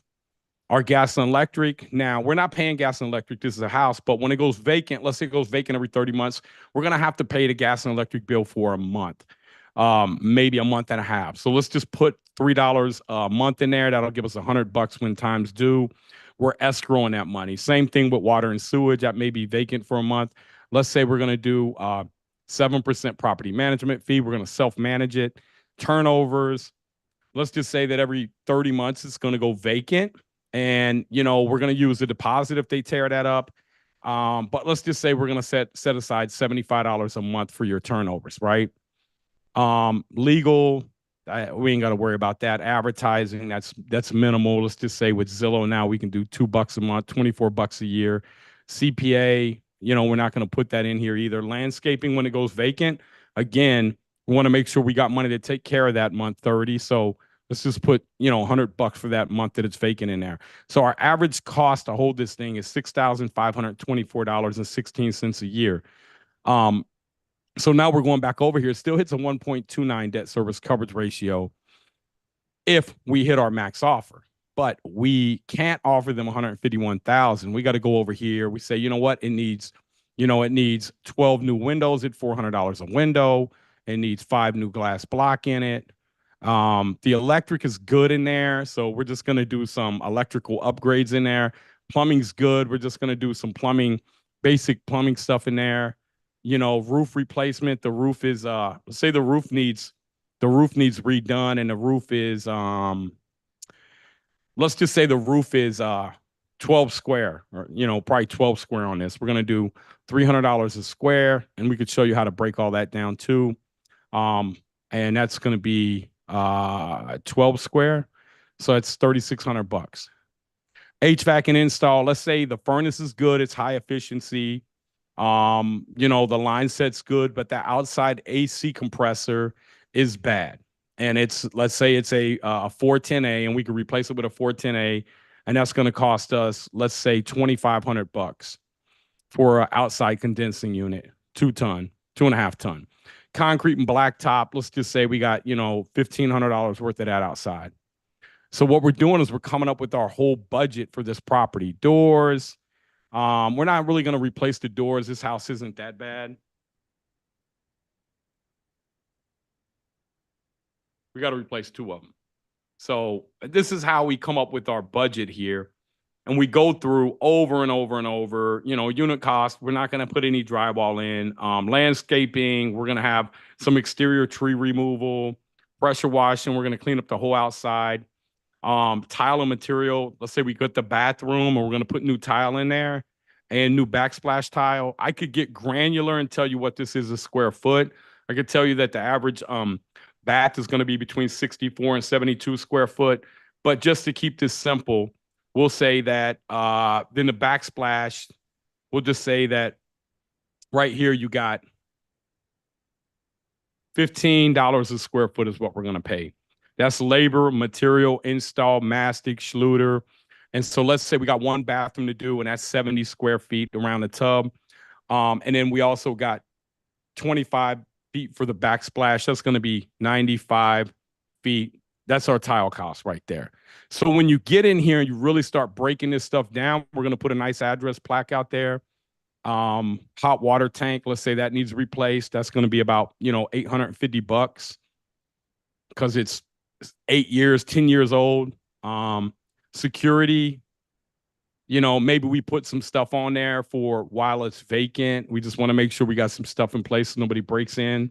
That's project cost. Light fixtures, let's say we put $600 in times 1. Now I could get more granular and I could break it down into ceiling fans and so on and so forth. Cabinets and something like this, let's just say you got to put 12 cabinets in. They're going to run you $300 a cabinet installed. That's going to be the labor, the material to install, the shims, the screws. Countertops, $45 a square foot. We're going to put solid surface granite in here because that's what the comps have. We're looking at what the comps have. We want to get it up to that $200,000. Kitchen like this, you're probably going to have 20 square feet of granite. So your granite's only going to be $900, man. It's not bad. Like, we get stuff like this all the time. Toilet, let's say that toilet is 150 or 125. Installed is going to be $200. And you got one toilet in here. It's probably got 2. We'll say 1. Your faucets, you're going to have a vanity. You're going to have a kitchen faucet. That's 2 of them there. Your shower tub faucet, that's probably going to be $225 installed. You're going to have one of them. So we're going to put that in. And your sink and your cutout for your granite is going to be $375. So just getting granular and figuring out how much all this is going to cost, right? Where's our flooring? We don't have any flooring. We don't have any paint in here. Refrigerator. We're going to put a new fridge in. That's going to be $800. So really what we do, guys, is we really get granular and we use this spreadsheet and watch what it does. We're going to use spreadsheet here. We're going to use a range. Let's say $700. We're going to get a nice range. Through the wall AC, we ain't doing none of that. Flooring and install, let's just say that that's going to be $350 a square foot, and the house is, let's just call it, 1,100 square feet, I think. So this automatically tallies up everything we're going to spend in there: dishwasher, garbage disposal. And then we're going to show you guys what you should go offer for this: door closers, vinyl floor install. We already got that. Paint, we're going to say probably $2 a square foot, and it's $1,100. So we're going to paint the whole thing. What is our cost? $36,000 is going to be our renovation cost here, okay? But what we're going to be able to add to our, like, let's say we're at 80% depreciation. This year we're at 60%. They may go back up to 100%. But that's going to give us $16,200 on our 27.5-year depreciation, which is going to be your basis, but that's going to change. And then you're also going to get your bonus depreciation, which is a tax write-off, which we could go deeper and deeper into this. I know this is a little way too deep for this call, okay? So, but let me just jump back over here and show you where all this is exported to. That's my construction cost there. My closing cost, $4,500, right? And then, guys, questions below, okay? Your holding cost on while this thing is vacant is going to be, let's say, project timeline is going to be 4 months, and let's just put $1,000 a month aside. That's $4,000. These are project costs. Utilities every month are going to be $200 times 4 months, $800. Your lease up fee, let's just say you're charging $300 because you're doing that yourself. And when you take this to the bank, see, the bank, when they see that you have your stuff put together like this, they're going to know you know what you're doing, right? What do you mean by that? They're going to know that you know what you're doing. I mean, because you're going to be able to show them why you need the sources and use of the funds, how you're going to pay them back, right? And so a lot of you guys say, man, I can't get a loan from the bank. Well, are you showing the bank that you really know what you're doing? Are you showing them that you're getting granular? Because trust me, this stuff here is what commercial people do. And so I broke this down for, to teach everybody that I teach how to really do this at this level. Because if you can do this on single family homes, I'm setting you up to scale. And Lisa, you've been doing real estate for a long time. If you would have had this when you first started, you would have knew, like, wow, okay, now I know the goal. A lot of times we don't know the goal. We're just going in there randomly doing stuff. Also, we have a whole order list that you can go through. So your grass cutting, let's just say that's going to be another $300 while you're holding it. Your insurance while vacant is going to be $120 a month times 4 months. That's $480. Property taxes, we said that was $150. That's going to be $600. So what's my max purchase price here. See, Lisa, this is how we come up with our purchase price right here. Because the most I'm going to be in this property for is 151,250. Now I could drop this down to 15% contingency. It's not a big remodel. 98,611. Let's say I got this thing accepted at $78,000, right?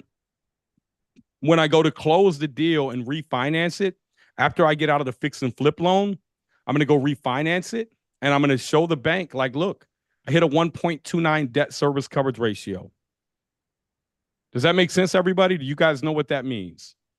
That means that I can cover all the expenses plus the bank debt and still have 29% of the NOI, the net operating income, left over.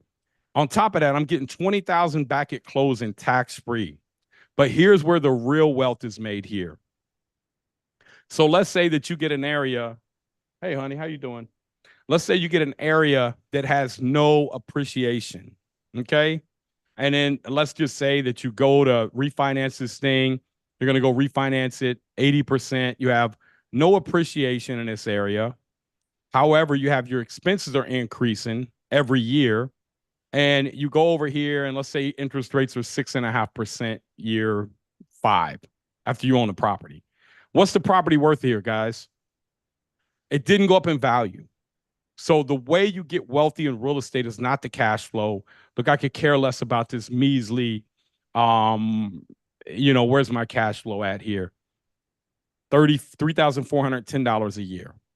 I'm also getting $1,566 in principal reduction. And I'm also getting $15,302 in depreciation, which is a tax write-off. And I'm also getting $71,000 in equity. Now, how many of you guys, by show of hands, man, work really hard to save 71 grand? $71,000. That's this deal right here if you can put this deal together. But it gets better if you buy and you get granular and you get into the right area. So see, here's what happens. You see your debt service coverage ratio going down, going down, going down, going down if you buy in the wrong area. And so what happens is you're going to have to go and look at your maker schedule. And over 10 years, you're going to spend $40,000 putting back into this building, just these items here. So you got a budget to do all this stuff. How are you going to do it? If you do it out of cash flow, you got $3,000. You got, how much is cash flow? $3,000 a year times 10 years is 30 grand. Look, all your money's ate up here. It's done. You're losing 10 grand on this property. The only way you're making money is the principal reduction. But your principal reduction is not that great, because if we go over here and we look and see what you owe year 10, you owe 132 and you started at 151. So you got $20,000 that you made, right? But let me show you what happens if you buy in the right areas and you get 5% appreciation. And you also get, let's just say, 4% rent growth here, buying in the right area. See what happens here? Your ability to go borrow more money. Your property now, year 5 is worth $245. Year 10 is worth $312. Now you're making money. You made $111,000 in appreciation. But what you want to do is tap this year 5, which is going to take you down to 1.19, which is close. And you're going to borrow 196. You're going to pay off 142. You're going to walk away with 53 grand. You're going to recapitalize and put 25,000 aside to take care of the capital repairs. You're walking away with almost $30,000. And remember, in the beginning, you walked away with 20. So you done got $50,000 tax-free out of this property. Now, I know that's a lot to go through, and this is really just part of what we show people real granular how to reach into. So I'm going to stop it here. And Derek, is that what you wanted to see? We show people how to stack these properties, man. You can get 30 of these using this system in 5 years. So if you can get 30 of these, and I know this sounds like a lot to everybody, unless like somebody that like Deshaun, he's on year 2, he's at 5 properties. Deshaun should have 6 properties by now, but he probably will this year. So are you going to get your 6th property this year, Deshaun? Thumbs up. Yeah. He says yes. Thumbs up. So, and Lisa said, it's not a lot if you're a cheetah, but you got to understand something. Look, man, if you follow the plan that we got and you do this here, let me just show you. In 5 years, you can retire. You'll have enough cash flow. You'll have enough equity. And let me just go to page 2. This is buy 2 houses your first year, like Deshaun did. Now, his second year, he's supposed to get him 4 houses. So he's got to get 6 houses. He's at 5 already. I think he'll get his 6th house. Then the next year, he's going to have to get 6 more, then 8, then 10. And Deshaun, you'll be able to retire for the rest of your life, right? And here's why. Those 30 houses, if you follow this, and look, all the houses are going to be different prices. We're just using a pro forma to show you how math works, how money works. If you buy 30 of these, you got $4.5 billion in debt that you started with. You got $6 million worth of assets. But by year 5, you owe $4.4 million, but these properties are worth $6.57. Now, keep in mind, that's because some of these have appreciated for 5 years, some of them for 4.5, some of them for 4, some of them for 3. So we calculated all that in. And you go and you do a 75% cash out. 75% of 6.57 million is 4.93. You pay off the 4.4. You got 528 cash back. But now you have all these properties. They're going to be making you about $150,000 a year clear. You're going to have another 30 or 40,000 a year in principal reduction, but your real wealth is made off of the appreciation.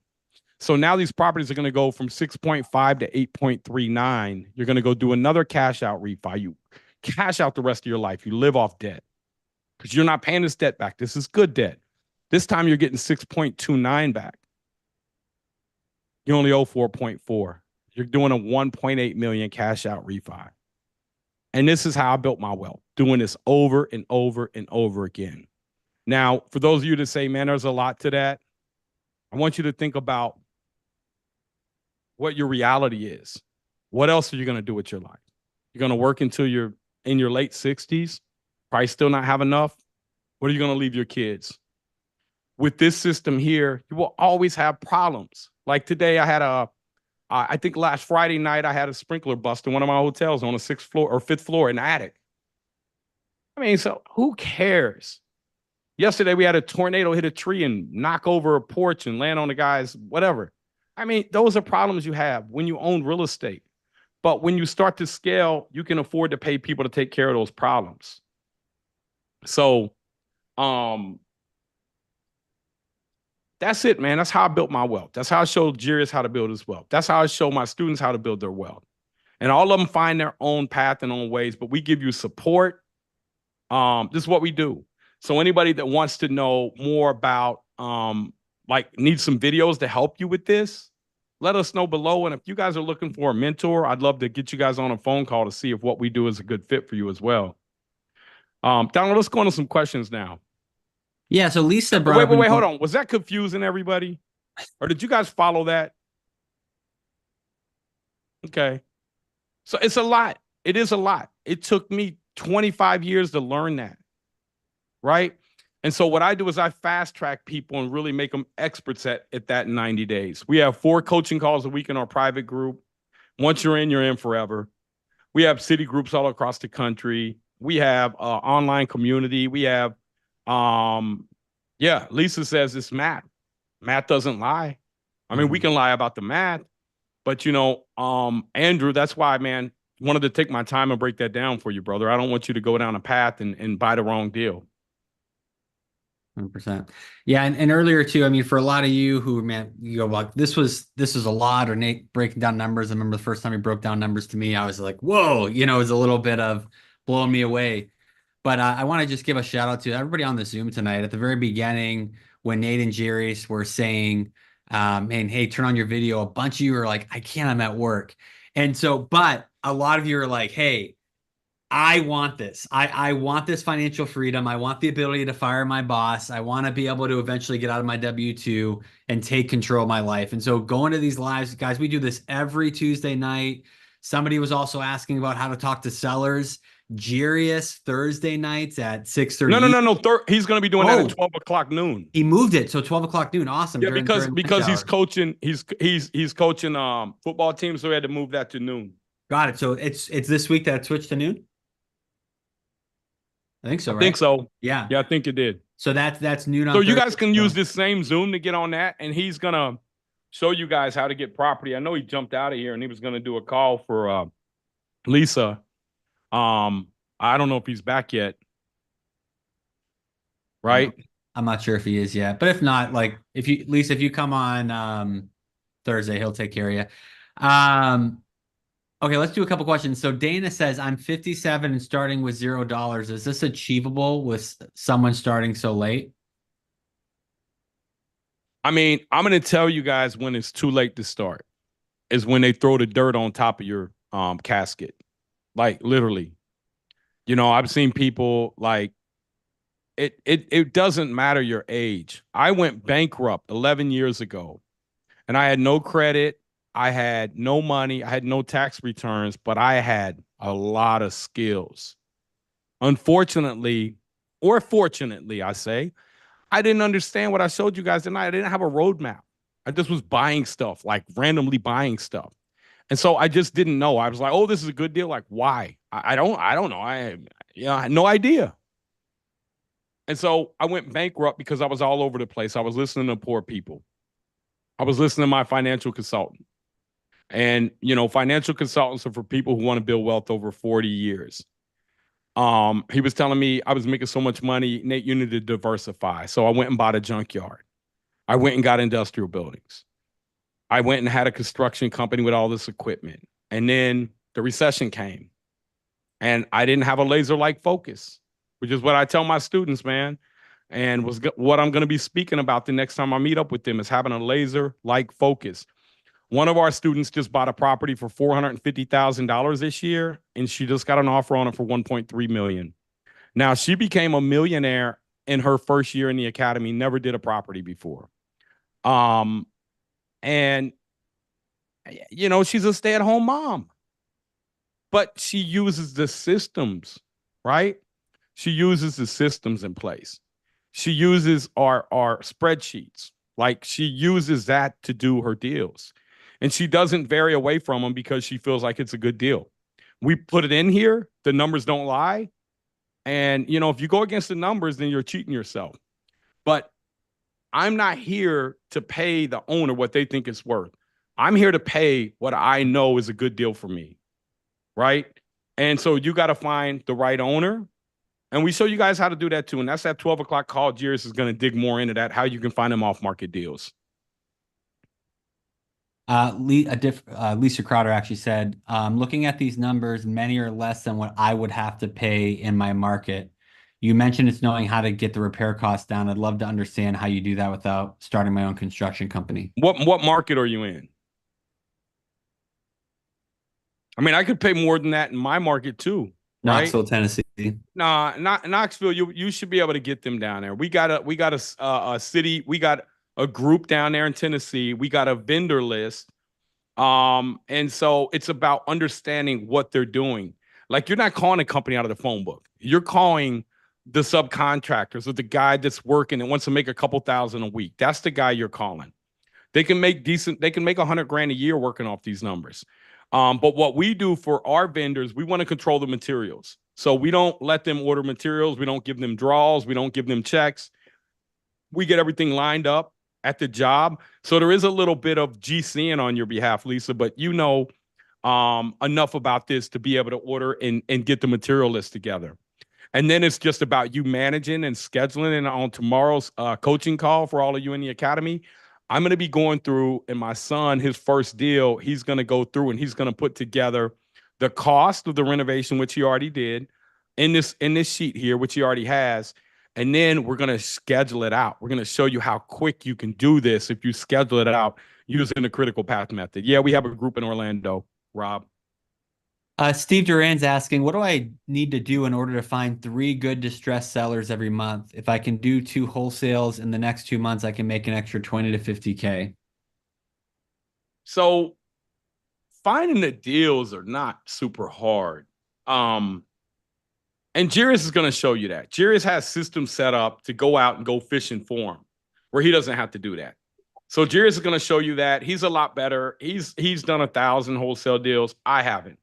I started off doing cash out refis. I haven't done a whole lot of wholesale deals. I scaled up buying and holding and letting them properties go up in value over time. And so, like I said, I went bankrupt. My bankruptcy didn't have anything to really do with my core focus on my real estate. I had to do with my lack of focus, buying a junkyard, having a bar and grill, having industrial, like being all over the place, man. Not having a laser-like focus. And I see so many people do that. Even in my academy, I had to do a post the other day. I said, look, man, you guys ain't following the path. I've seen some of you guys become millionaires, like literally in a year and a half. And now you want to go off and do bigger deals. Go finish the plan first, because I know what's ahead if you go try to bite off more than what you really need to chew at this point. So, you know, that's a constant battle for me with students, is that they get so hyped and so much knowledge and information that they're ready to scale a lot of times to deals that I've already done, that I just think most of the time they're not ready for it. Go get your 30 properties, be secure for life. And let's show you then how to put your stuff over into institutional high value insurance, protect your assets, get everything wrapped up in a trust. Your family's taken care of. Now let's go out and take some other risk. Nate, that sticks out because Amir earlier just asked, would you recommend a portfolio of single family homes or a multifamily / complex building, assuming the same city and price point? I mean, the multifamilies are a lot harder to find, a lot harder to get into. And the mistakes that you make are multiplied. You're going to make some mistakes in single family, even if you get on all my coaching calls, even if you're in my private group, you're going to make some mistakes. I just don't want them to be detrimental. And let's say that you miscalculated and, you know, you didn't follow the system, and maybe you did follow the system, but you just underestimated something. And it costs you $8,000. Probably can cover $8,000. But let's say you bought a 30 unit and it costs you $8,000 a unit. Now we're talking $250,000. So what I tell people, the path to success, the biggest margins, like we just bought a 568 unit building. And I think that was about 78 million. And we got to we'll have 90 something in it, and it'll be worth 120 something, right? The margins aren't that great. It's just volume. But my son got his first deal. He's going to be all in it for 140, and it's worth 280. The margins are great.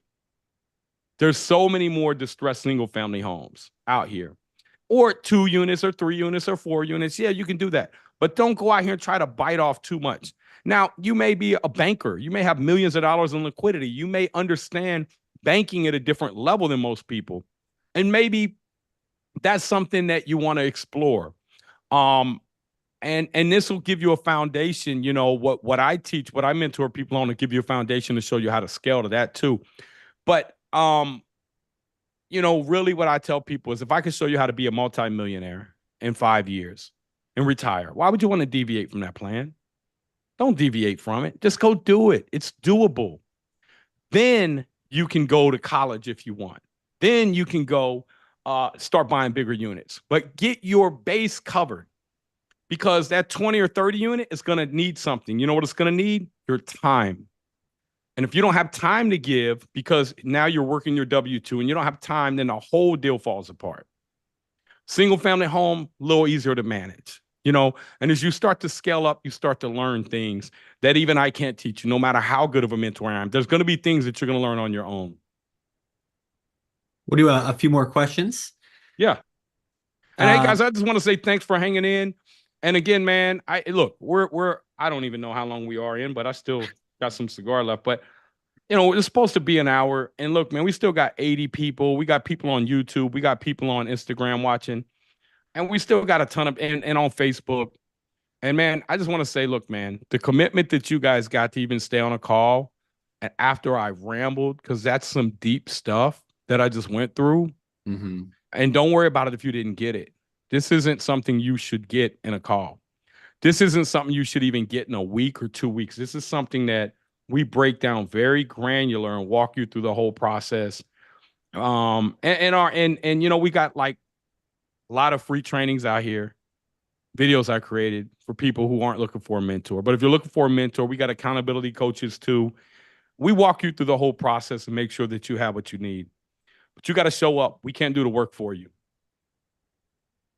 Carlos is saying, I'm looking to join. I have a couple of manufactured homes worth 90,000 each that I need to sell.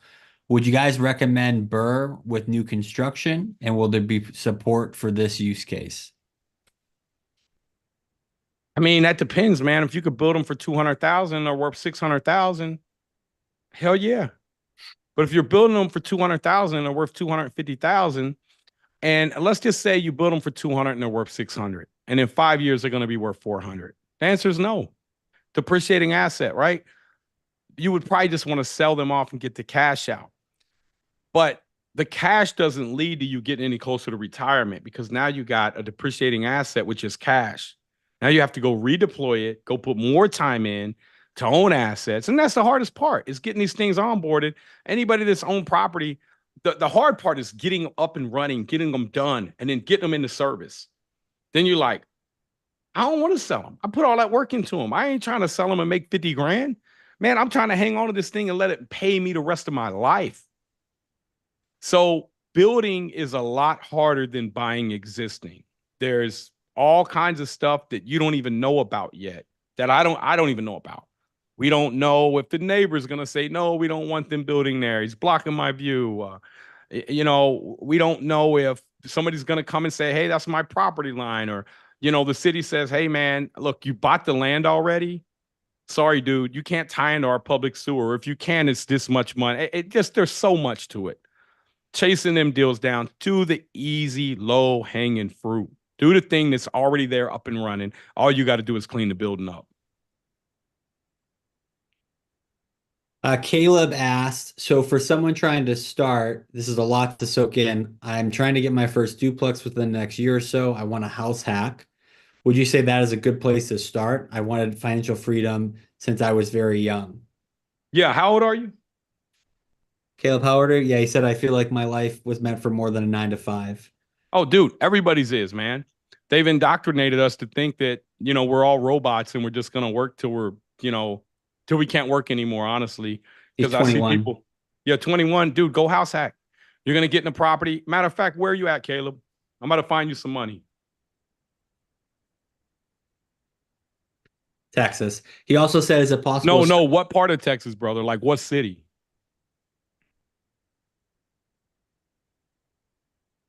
Lubbock, West Texas. Best barbecue I ever had in my life was from Lubbock. It's the only barbecue I've ever had, Donald. No. So Lubbock, Texas. Go ahead and keep asking. I'm gonna see if I can find you a first-time home buyer grant there. Well, he brother. also asked this, is it possible to start in real estate while keeping my W-2 job at the same time?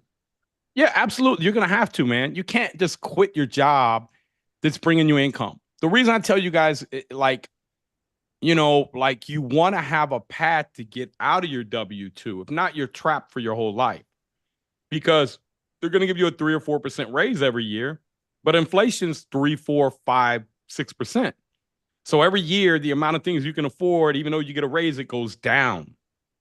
You don't have a better quality of life. Mary's asking, if I have no cash on hand, but a lot in equity in my house, should I use a HELOC or private money? I mean, first, you got to know what you're doing if you're taking private money. You can't go take somebody's hard-earned money. I'd rather lose my money, put my money at risk. But really, you got to understand what you're doing. If you know what you're doing, then you're fine with the HELOC. But you got to have a clear path on how you're going to get that money back out and how you're going to pay your HELOC back. Because HELOCs right now are running about 8 to 9, 10%, which isn't bad. But that's a real cost, and you want the property to be paying for the debt, not your HELOC. So you got to have a clear path on how you're going to do that.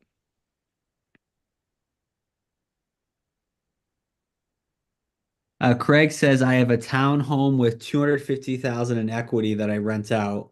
Would you recommend selling it and moving the money 1031 into a 2 or 3 properties to get started in real estate investing? I mean, it's worth $250,000. Let's run some scenarios. How much is your rent?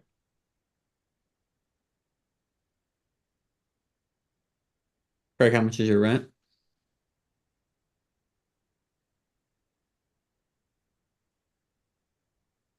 Oh, I can unmute you, Craig. Go ahead. What's up, Craig? How you doing, brother? How are you? Doing good, man. Thanks for taking my question. It's rents for 1850 Okay. And what part of the country is it in? in Utah.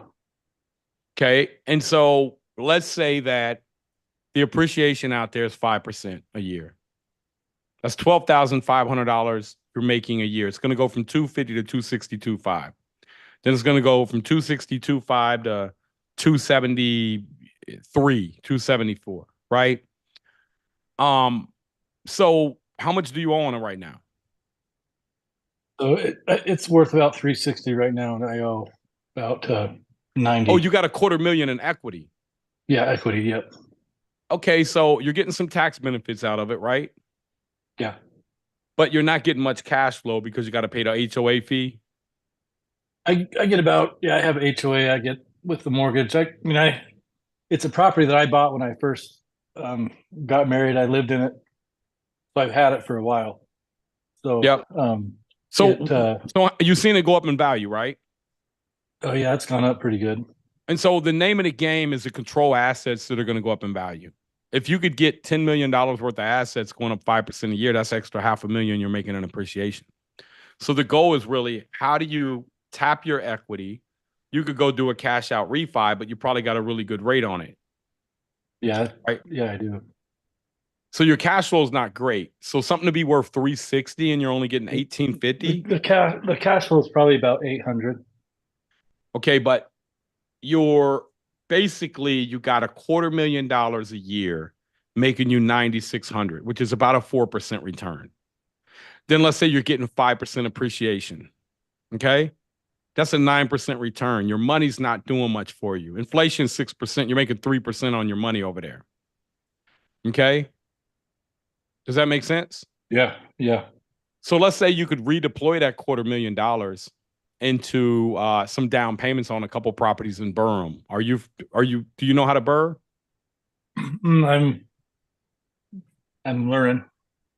Okay, so let's say that you could go, it's just let me pull up my calculator to show you guys something real quick. So you're making a 9% return, right?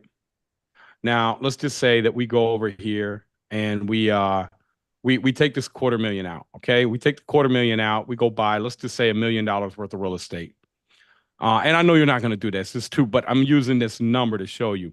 You go to the bank and they say, hey, man, we'll loan you 75% on that, right? Now, let's say your mortgage payment on that looks like 7% a year, right?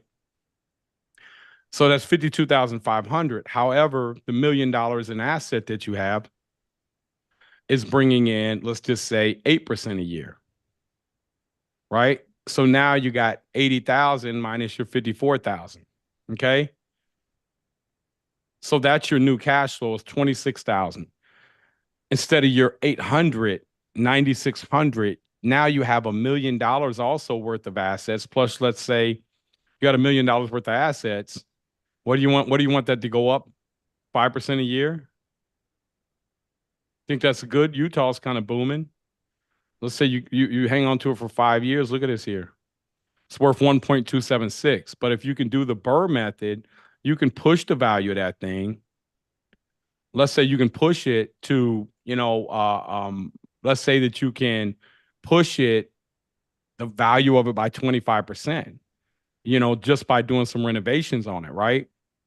So now it's worth 1.25, and let's say the renovations cost you 50,000. So you just picked up 1.2 million. You go borrow 75% of that, right? Go borrow 900,000. You pay off your first debt. You get another 100,000 cash back. You just keep doing a process over and over and over again. Does that make sense? So if you push the value, I'm sorry, go ahead. Use the money for like some down payments on some other properties rather than buy them outright. Yeah. Buying outright, you don't get, so all that money you're making at 9,600, you're paying taxes on that, right? So if you had $1 million worth of property, do you know what kind of tax write-offs you would get on that? A lot more. So let's say that the land value is 10%. You can't depreciate that. You're getting 900,000, divide that straight line depreciation by 27 and a half years. Every year you're getting 37,000. How much was your cash flow? Remember you had 80,000 coming in? You had 54 going out, you had 26,000. So every year you're showing a paper loss of $7,000. So you're not paying taxes on it anymore, right? You're deferring taxes. Then you have to recapture it when you sell it. But then you mentioned, hey, just do a 1031 exchange. So it's about growing wealth.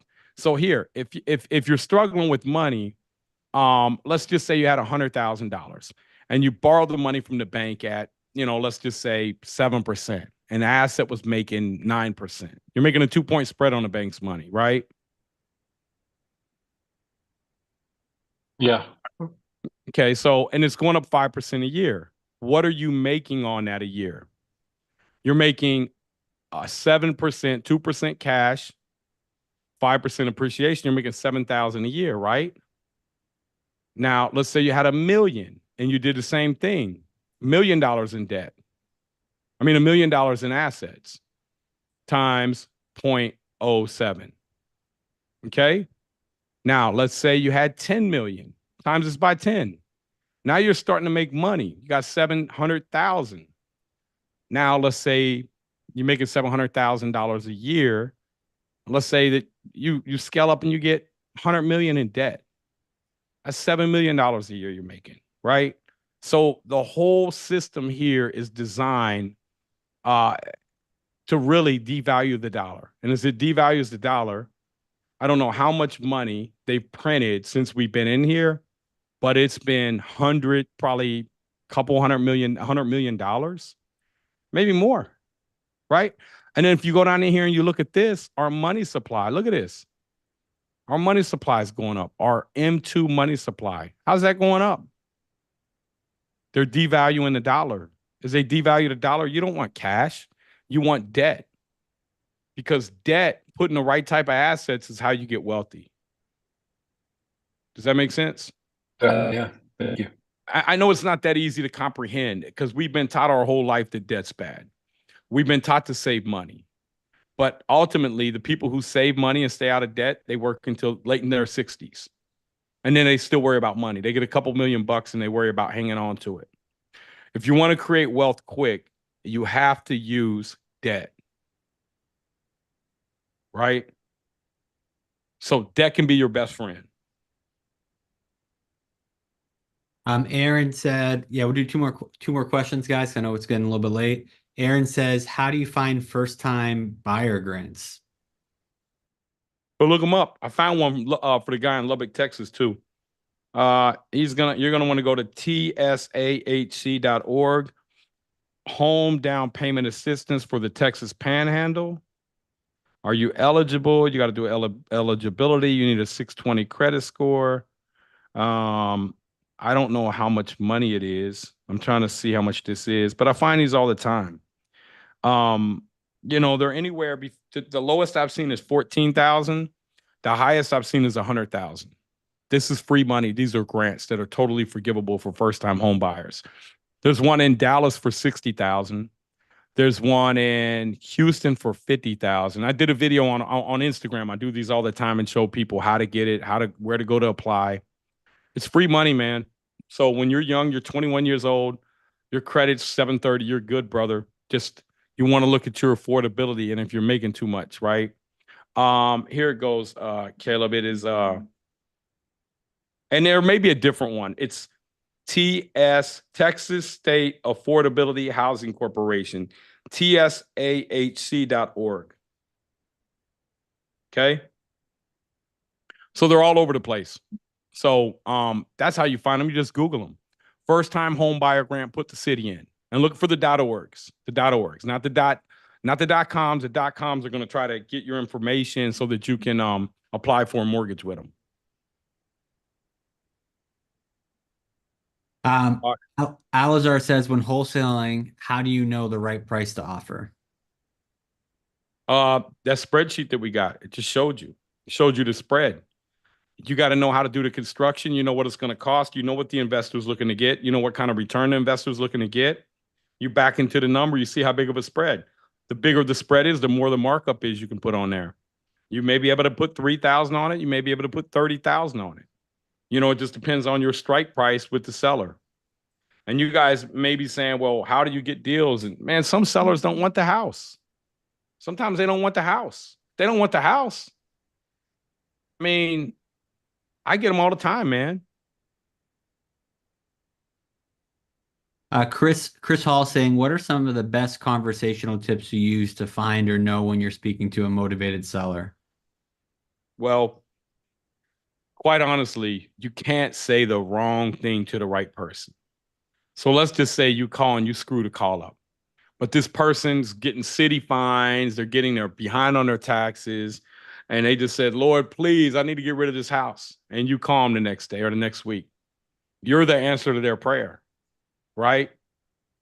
And so what Jarius is going to show you Thursday, he's going to show you we have automation, AI automation. When you call them from this dialer, it's going to show you first off who you want to look for. People that are behind on their taxes, tired landlords that didn't buy right.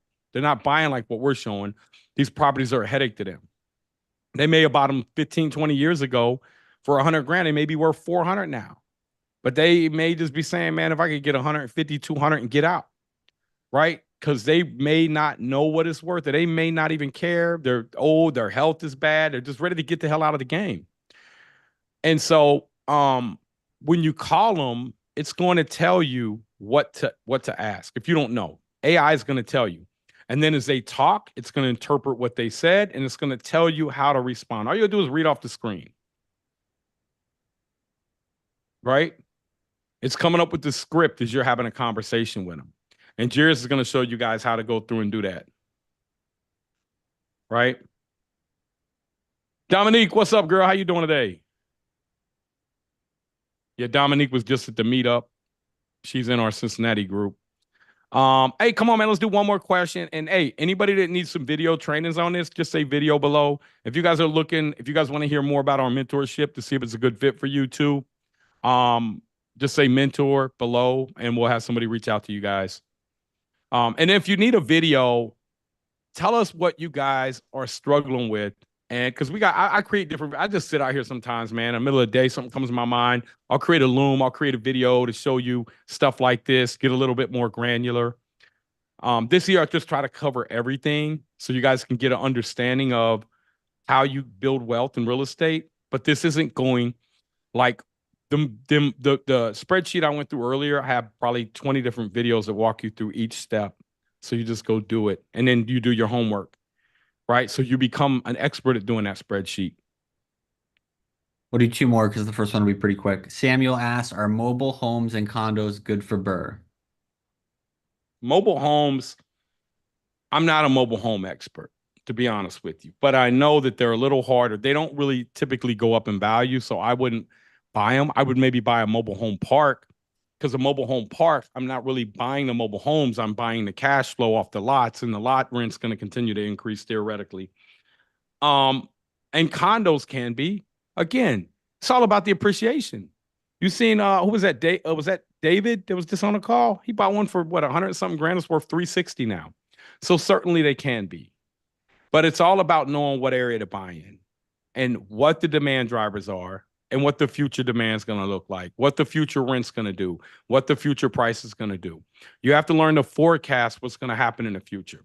That was my last question for you because I had several people saying, what is the best state to invest in? How do you find appreciating areas? There's no different state, man. One of our students was on a call last week, and there was an area, St. Louis. Now, St. Louis isn't an area that you really would think that you really want to invest in for high appreciation, but he found a pocket that's getting 20%.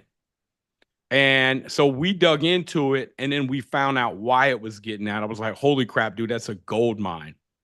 because we're following the jobs. Even in places like St. Louis, where you have a shrinking population, there are areas around that are still exploding.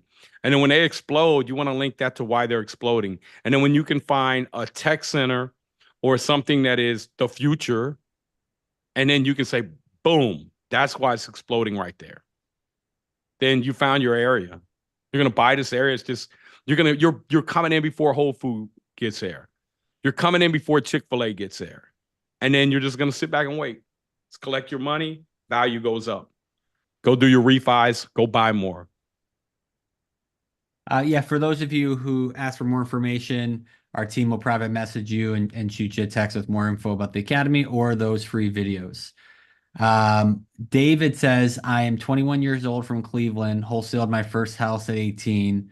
Woohoo! Awesome job, brother. I know. He says, I've been doing about 2 to 3 deals every few months, looking to scale that to get some capital.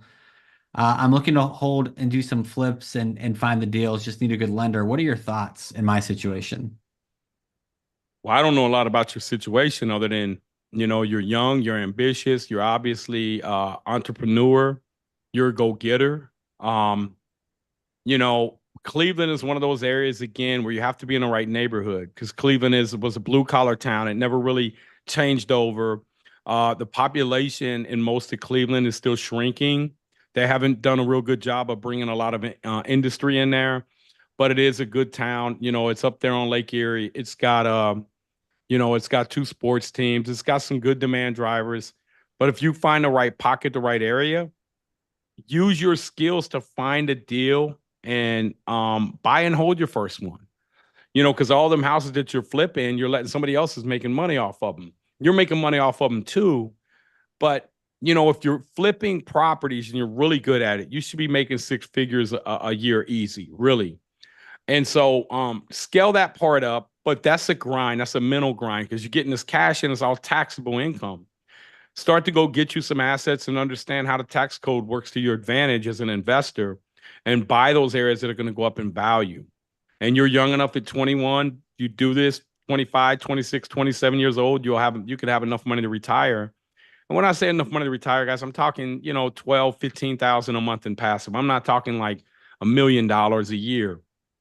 But the appreciation on the assets will allow you to continue to tap over time into that equity. And the more you buy, the more equity you buy in the right areas. The right areas is the key. I've seen people buy these cheap $50,000, $60,000, $70,000 houses, man. They get destroyed. The Section 8 houses, it's just, man, it's not a good proposition if the area is not going to improve. If I come back 7, 8 years from now and it's still Section 8, the values haven't likely went up, but the property is diminishing. The roof is getting older. The unit's getting destroyed. Like the carpet's going to need, just the ongoing maintenance repairs are going to crush you on that stuff. So you have to have the appreciation. For some people, because I know, we do have some people in the Zoom and especially in our BRRRR Invest Facebook group. If you're not in our public Facebook group, just search BRRRR Invest. It's one of the largest groups on Facebook focused on real estate. But a lot of people, when they're looking at real estate, they're like, hey, should I just wholesale? Should I flip versus, buy and hold with the BRRRR? And so I guess what's the advantage or disadvantage, Nate, between BRRRR and like wholesaling and flipping? Wholesaling isn't doing anything for you long term. And here, let me run you through real quick and just show you guys math, because I'm a math guy, man. I got to show you math, right? So you bought this property here that, you're all in for 150,000. You bought it for 100, you put 50 in it, right? It's worth 200,000. Now you go and you sell it and you got to pay realtor 6%. You're going to have some other closing costs associated with it. Let's say you end up with capturing 93% of that money, right? You got 186. You pay your 150,000 off. Okay. So you got 36,000. You're going to pay about 30% taxes on that short-term capital gain. So you're walking away with 25,200. Do 30 of these properties over the course of, let's say, 5 years. You got 756 grand. You made a little over $100,000 a year. Not bad after taxes. Not bad, right? But let's say that you bought those same assets 200,000, and that asset over 5 years went up 5% a year, or let's say 5.5% a year to the power of 5 years. That property is now worth 261. That 150 you borrowed, you only owe about $142,000. Okay. And then, so let's just say on top of that, you had, or hold on, let's equal that out. Oh yeah, hold on. What did I do there? Clear that out and equals. So now you got 119,000 plus, let's say you had $300 a month in cash flow over 60 months plus 18,000 bucks, right? So how much money did you have before? How much did you have before? It was 700 something thousand, 725,000. So watch this here. You have $4 million net worth buying and holding. So, and you're not paying taxes on that. So do you want a $4 million net worth, or do you want to make 100 grand a year? This will get you to retirement right here. Because what equity does is equity spins off cash. So when you get equity in a property, so let's back out the 18,000 bucks here, because what happens is your property, let's back out your 18,000 times 30 and see how much equity you had. This equity should be bringing you in, let's just say 8% a year, okay? So that equity should be bringing you $286,540 in a year, okay? Some of that's going to be principal reduction, but you're about 230,000 in cash. On top of that, you got, let's just say 261,000 was what the house was worth times 30. And these houses are going up times point, let's just say 5.5% a year. You're getting another 430,000 in equity, and you're getting 280,000 in cash flow and principal reduction. So look at this here. Who could live off of that a year? That's the difference. You're building wealth when you're buying assets. When you're flipping properties, and sometimes the properties ain't worth holding, flip them, but know the difference in building wealth and working. Does that make sense, everybody? Really good. I want to hear from everybody. Does this make sense to you, man? Comment in the chat. This is what wealthy people do. Wealthy people do not work for money. We do not want income. I want zero income. If I get income, I got to pay income tax. If my properties go up 4 million in value and I go borrow 2 million out, that's my money. I ain't got to pay taxes on that 2 million. Do you guys understand that? This is how you hack the American system. It's built to be an entrepreneur. It's built to make entrepreneurs wealthy, because entrepreneurs are the ones that keep the economy rolling, right?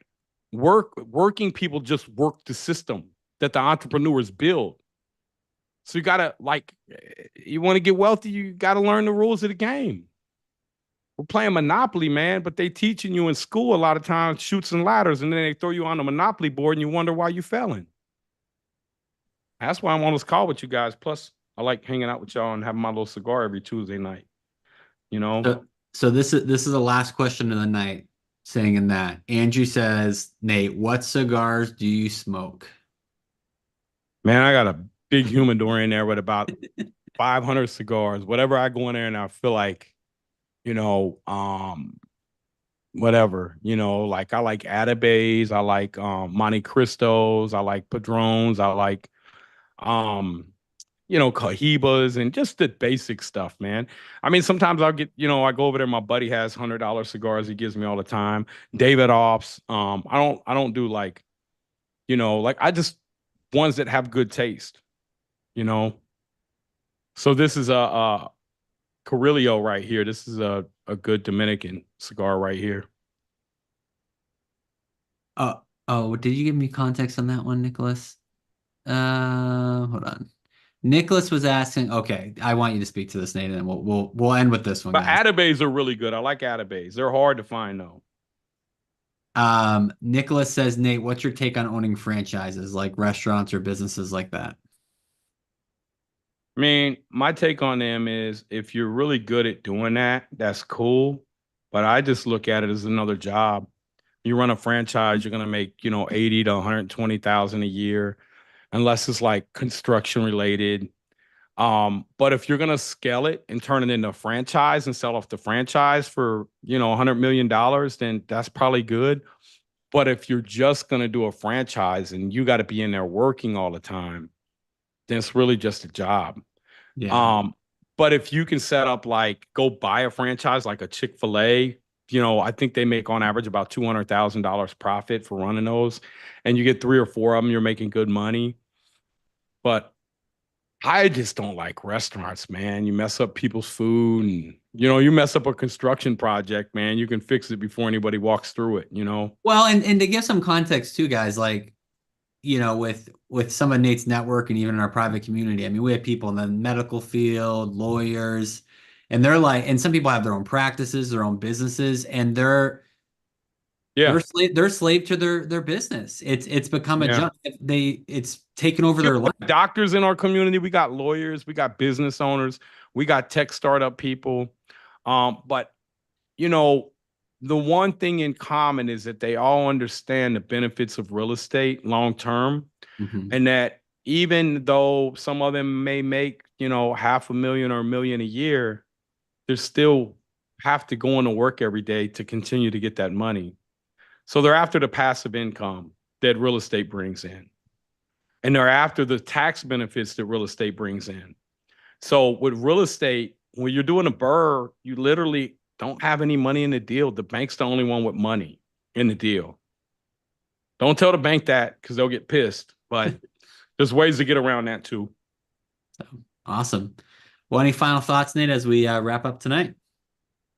Man, I just want to tell you guys, man, like, I just want you to want more out of life, and you guys obviously do. And I want you to think about what's holding you back, and then what it is that you can grab onto. I call it your why. What's your why? Why do you want to do this? Why are you on this call? And I would probably, if I talk to everybody in here, I doubt anybody in here would say, man, I want to go buy a Lamborghini, Nate. They would, most people, almost everybody. I've never talked to anybody that said, Nate, I want to get a Lamborghini. They say, hey, man, I want to help my parents out, or I want to make sure I leave something for my kids, or my spouse is working. And so focus on why you want to do this and get your goals. Get around, go get you somebody who's a mentor who's already been through where you want to go. Doesn't have to be me, but get somebody who fits your style, who can help you get a clear path on where you're going. And don't deviate from it. Pick one thing, one person to follow, one person to get your information. Don't go get 4 or 5 different pieces of information. Then you're going to be confused. Once you pick that goal, don't expect it to be easy. And when you do hit some road bumps, don't go start over with something brand new again. You're already 4 years down this path. You're much better than when you started. Continue to forge ahead with that plan that you got. And remember, you will conquer that plan if you set out to do it. There will be times when you feel like giving up. But that's anybody in life. You're going to work a W-2, you're going to feel like giving up for 40 years. You do real estate, you're going to feel like giving up for 5, 6 years, maybe not that long. But when the appreciation starts kicking in, you start saying, man, this really does work. This really is worth it. So educate yourself, not school, not the school education, because they're going to teach you to work for people, man. And they're going to teach you to be part of the system instead of building the system. Never lower your goals because it's hard. Just become better. Push through. And to push through, you got to remember what your why is. Why are you doing it?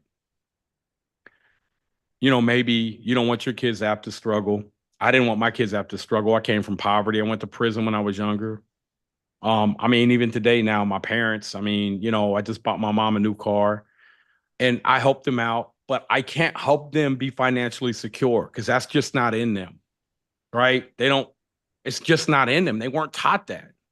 And so they're so ingrained into doing things the way they do them and just sitting back. And, so at that point, I can just help them live a more comfortable life. My brother, same way, and he's not necessarily unhappy, but he doesn't see what I see ahead. He's 47 years old, 48 years old doing construction. Bro, you can't do that much longer. It's already tearing your body up. So I know that that's somebody that I'll probably have to help out in life, and I've already had to help him out. But that's why I did what I did, because I wanted to change. I asked myself, I said, every freaking buddy who came before me in my generations worked hard, and there was nothing left at the end of their life. Nothing. Not even, some of them, not even enough money to bury themselves. And they worked hard, man. This is America. Like, how is that possible?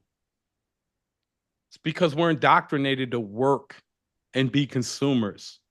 And all the commercials on TV, the consumers are taught to make you feel like, Friday, I need a break.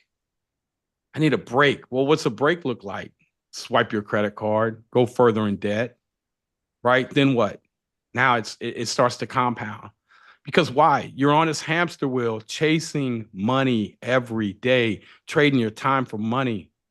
When you go to sleep in your own real estate and you just hang on to them assets, man, they go up in value. It's the way our system's built in most areas. And if you buy the right areas, you're going to get much more appreciation, which is going to build your wealth quicker. And so just remember your why. And remember, there'll be a lot of people around you that'll tell you you can't do that. That's their story. That's not yours. And the fact of the matter is, those people probably love you, but that's their own insecurity or fear. Don't let it become yours. And so learn from somebody, get around people that think the way that you want to become. It's virtually impossible to hang around guys that are worth $10 million and not yourself be worth 10 million. It's not going to happen. Because why? Because you're not going to be hanging around them for long if you don't acclimate up to what they're doing. So get around a group of people that are going where you want to go. And it's like me, when I was going in jail, go to jail, I was hanging around people that was going to jail. That was normal, right? And so it wasn't a big deal when you get arrested. It was, man, they railroaded you. Like, no, dude, I was, yeah, at the time. But no, dude, I was selling drugs. And I deserved to go to jail. But if I go back and talk to the younger Nate, man, they set me up. Man, they ain't set you up. I was out there selling drugs. And everybody around me was. Or robbing people. So, my best friend's dead. He got in a shootout with the police. And so that was June of 2005. And that was like, I was just, it was, like I went through a lot in life, man. But I didn't go through a lot in life to sit here and give up. But I felt like giving up a lot. Mm-hmm. I didn't have a path. I didn't even have, if I would have had what I showed you guys tonight, I would have been, oh man, okay, now I got to go. Now I know what to do, at least a little bit, right? So I just hope that on these calls that I leave you in a little better place with a little more inspiration, with a little bit more of knowing that you start to think that you can do this, it will become possible. It will not just become possible, it'll become highly probable. But get educated first. Don't just go jump into this, man. I'd rather see you take a year to get your first property learning than to just go jump into a deal and be in a bad deal. Because that bad deal, I've seen people digging out of a bad deal for 10 years, 12 years, 13 years, working overtime just to hang on to an asset because they bought it wrong. And that was my buddy's dad. Now, eventually, the asset went up in value, but I watched him hang on that thing from the 90s all the way up until 2015. And he lost money and worked to pay it because he bought the wrong deal. So get in here and know what you're doing first, man. Like I said, I got free videos in here for you guys. You drop what you need. I got videos. If not, I'll go create them. They're nothing for me to pop on a loom and show you guys something. Right? So just drop below what you need videos on, man. I'll create some videos for you guys to help you make sure you don't have to make the same mistakes. A lot of videos I already got because people ask for them. I create them. And then if you're really seriously thinking about doing this and you think that I could be a good mentor for you, I'm just going to tell you that I can be, but you got to put the work in. You do. I'll do everything I can to get you across the line. You show up to the coaching calls, you show up to your accountability coaching, you meet up with your city groups. It's going to be almost impossible for you not to succeed because you're going to be around people that are on a different wavelength. And you're going to be, everybody cheer you on. Nobody's going to say, oh, you can't do that. They're like, man, great job. Oh, I got a collapsed sewer pipe. All right, here's how you fix it, right? We give each other support, real time. We just had the girl, T. Marie. She got a quote for 15 or 20 grand. She took pictures. She showed it to people in the community. She got it done for $800. Because a lot of us understand construction, understand what it takes, can walk you through on what it takes to get done. Those are the things that are going to set you apart once you buy from being successful and bankrupt. Because a collapsed sewer line underlying, you can't play around. That means your tenant can't flush a toilet. It's coming out. We got to get that thing fixed quick. And you need support system. So again, man, comment below if you guys need some videos. And if you want to get on a call to see if what we do is a good fit for you, I promise you guys, man, you go online, look at the reviews online. Go Google my BIA Academy online. Just go read the reviews. All 5-star reviews, 70-something reviews. And you'll see the change that we make because I'm committed to that. Right? So, man, hey, I love you guys, man. And, I appreciate you guys jumping on here. Thursday, you're not going to want to miss that if you can make that on Jarius's live.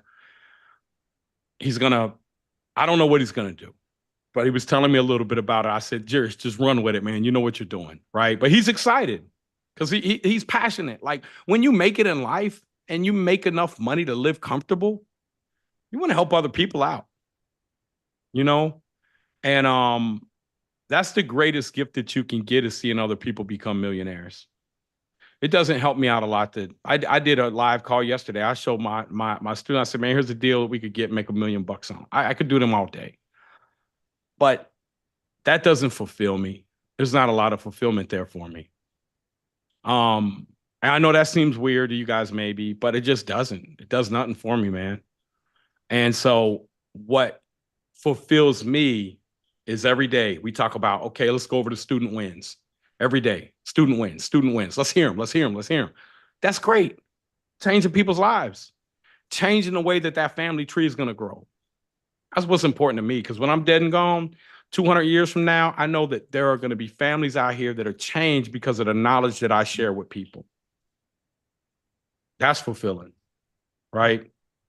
So, man, I love you guys, man. Thank you all. Donald, thank you as always for hosting. Yeah.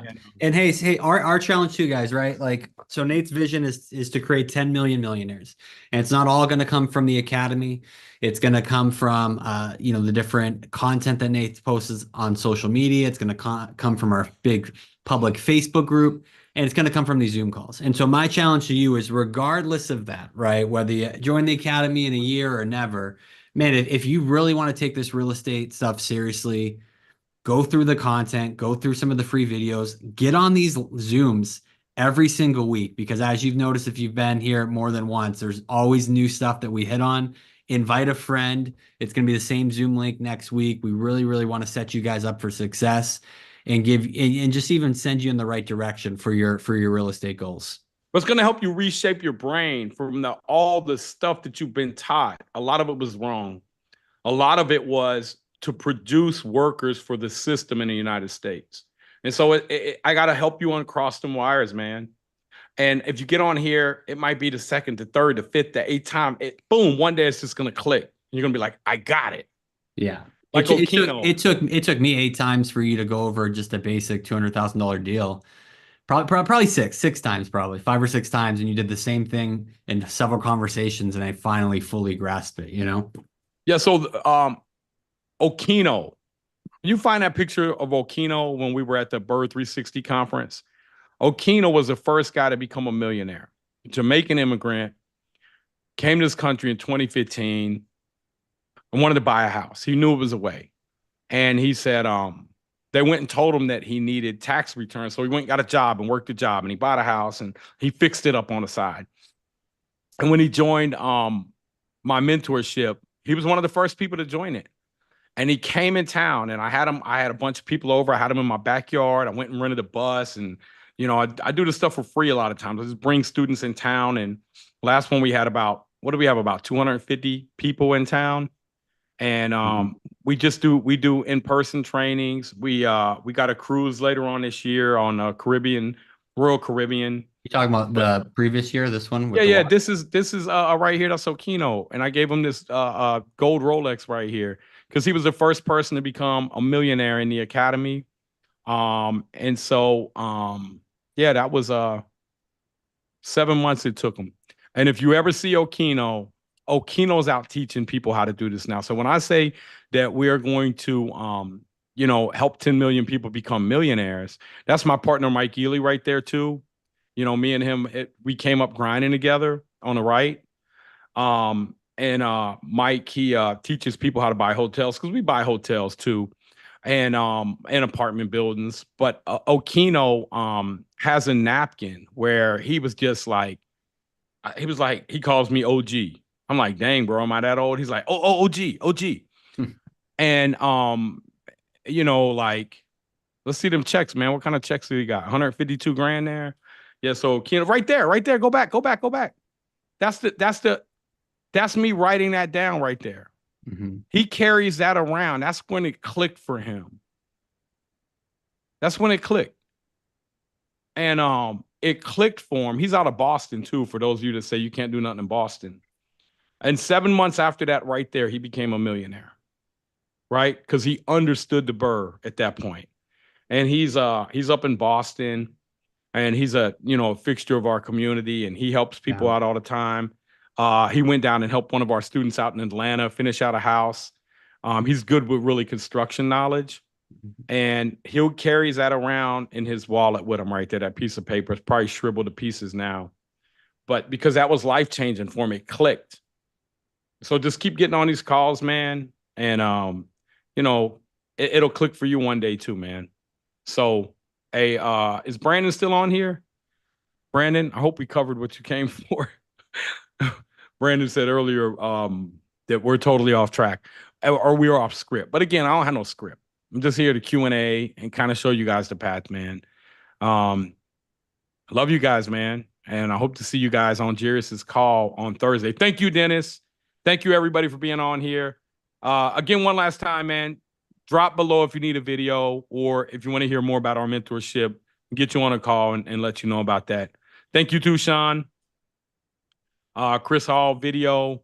Get a hold of him, see what kind of video he needs. Sean, we appreciate you too, brother. Cheers, man. And next week, man, or Thursday, when y'all come on, man, can you cut your cameras on? I like to know who you guys are, man, really, because that really gives me more it just makes me really know who I'm talking to, because that inspires me. Like, I know sometimes that I may be the last person that people talk to in their life that really cares. And it's not that people don't care, but taking time out. Where else you going to go meet somebody that's a multimillionaire that owns several $100 million in real estate that can give you advice? That's a dream. I'm right here, man. I'm approachable. I'm just like you guys. I ain't no different. I just failed my way to success.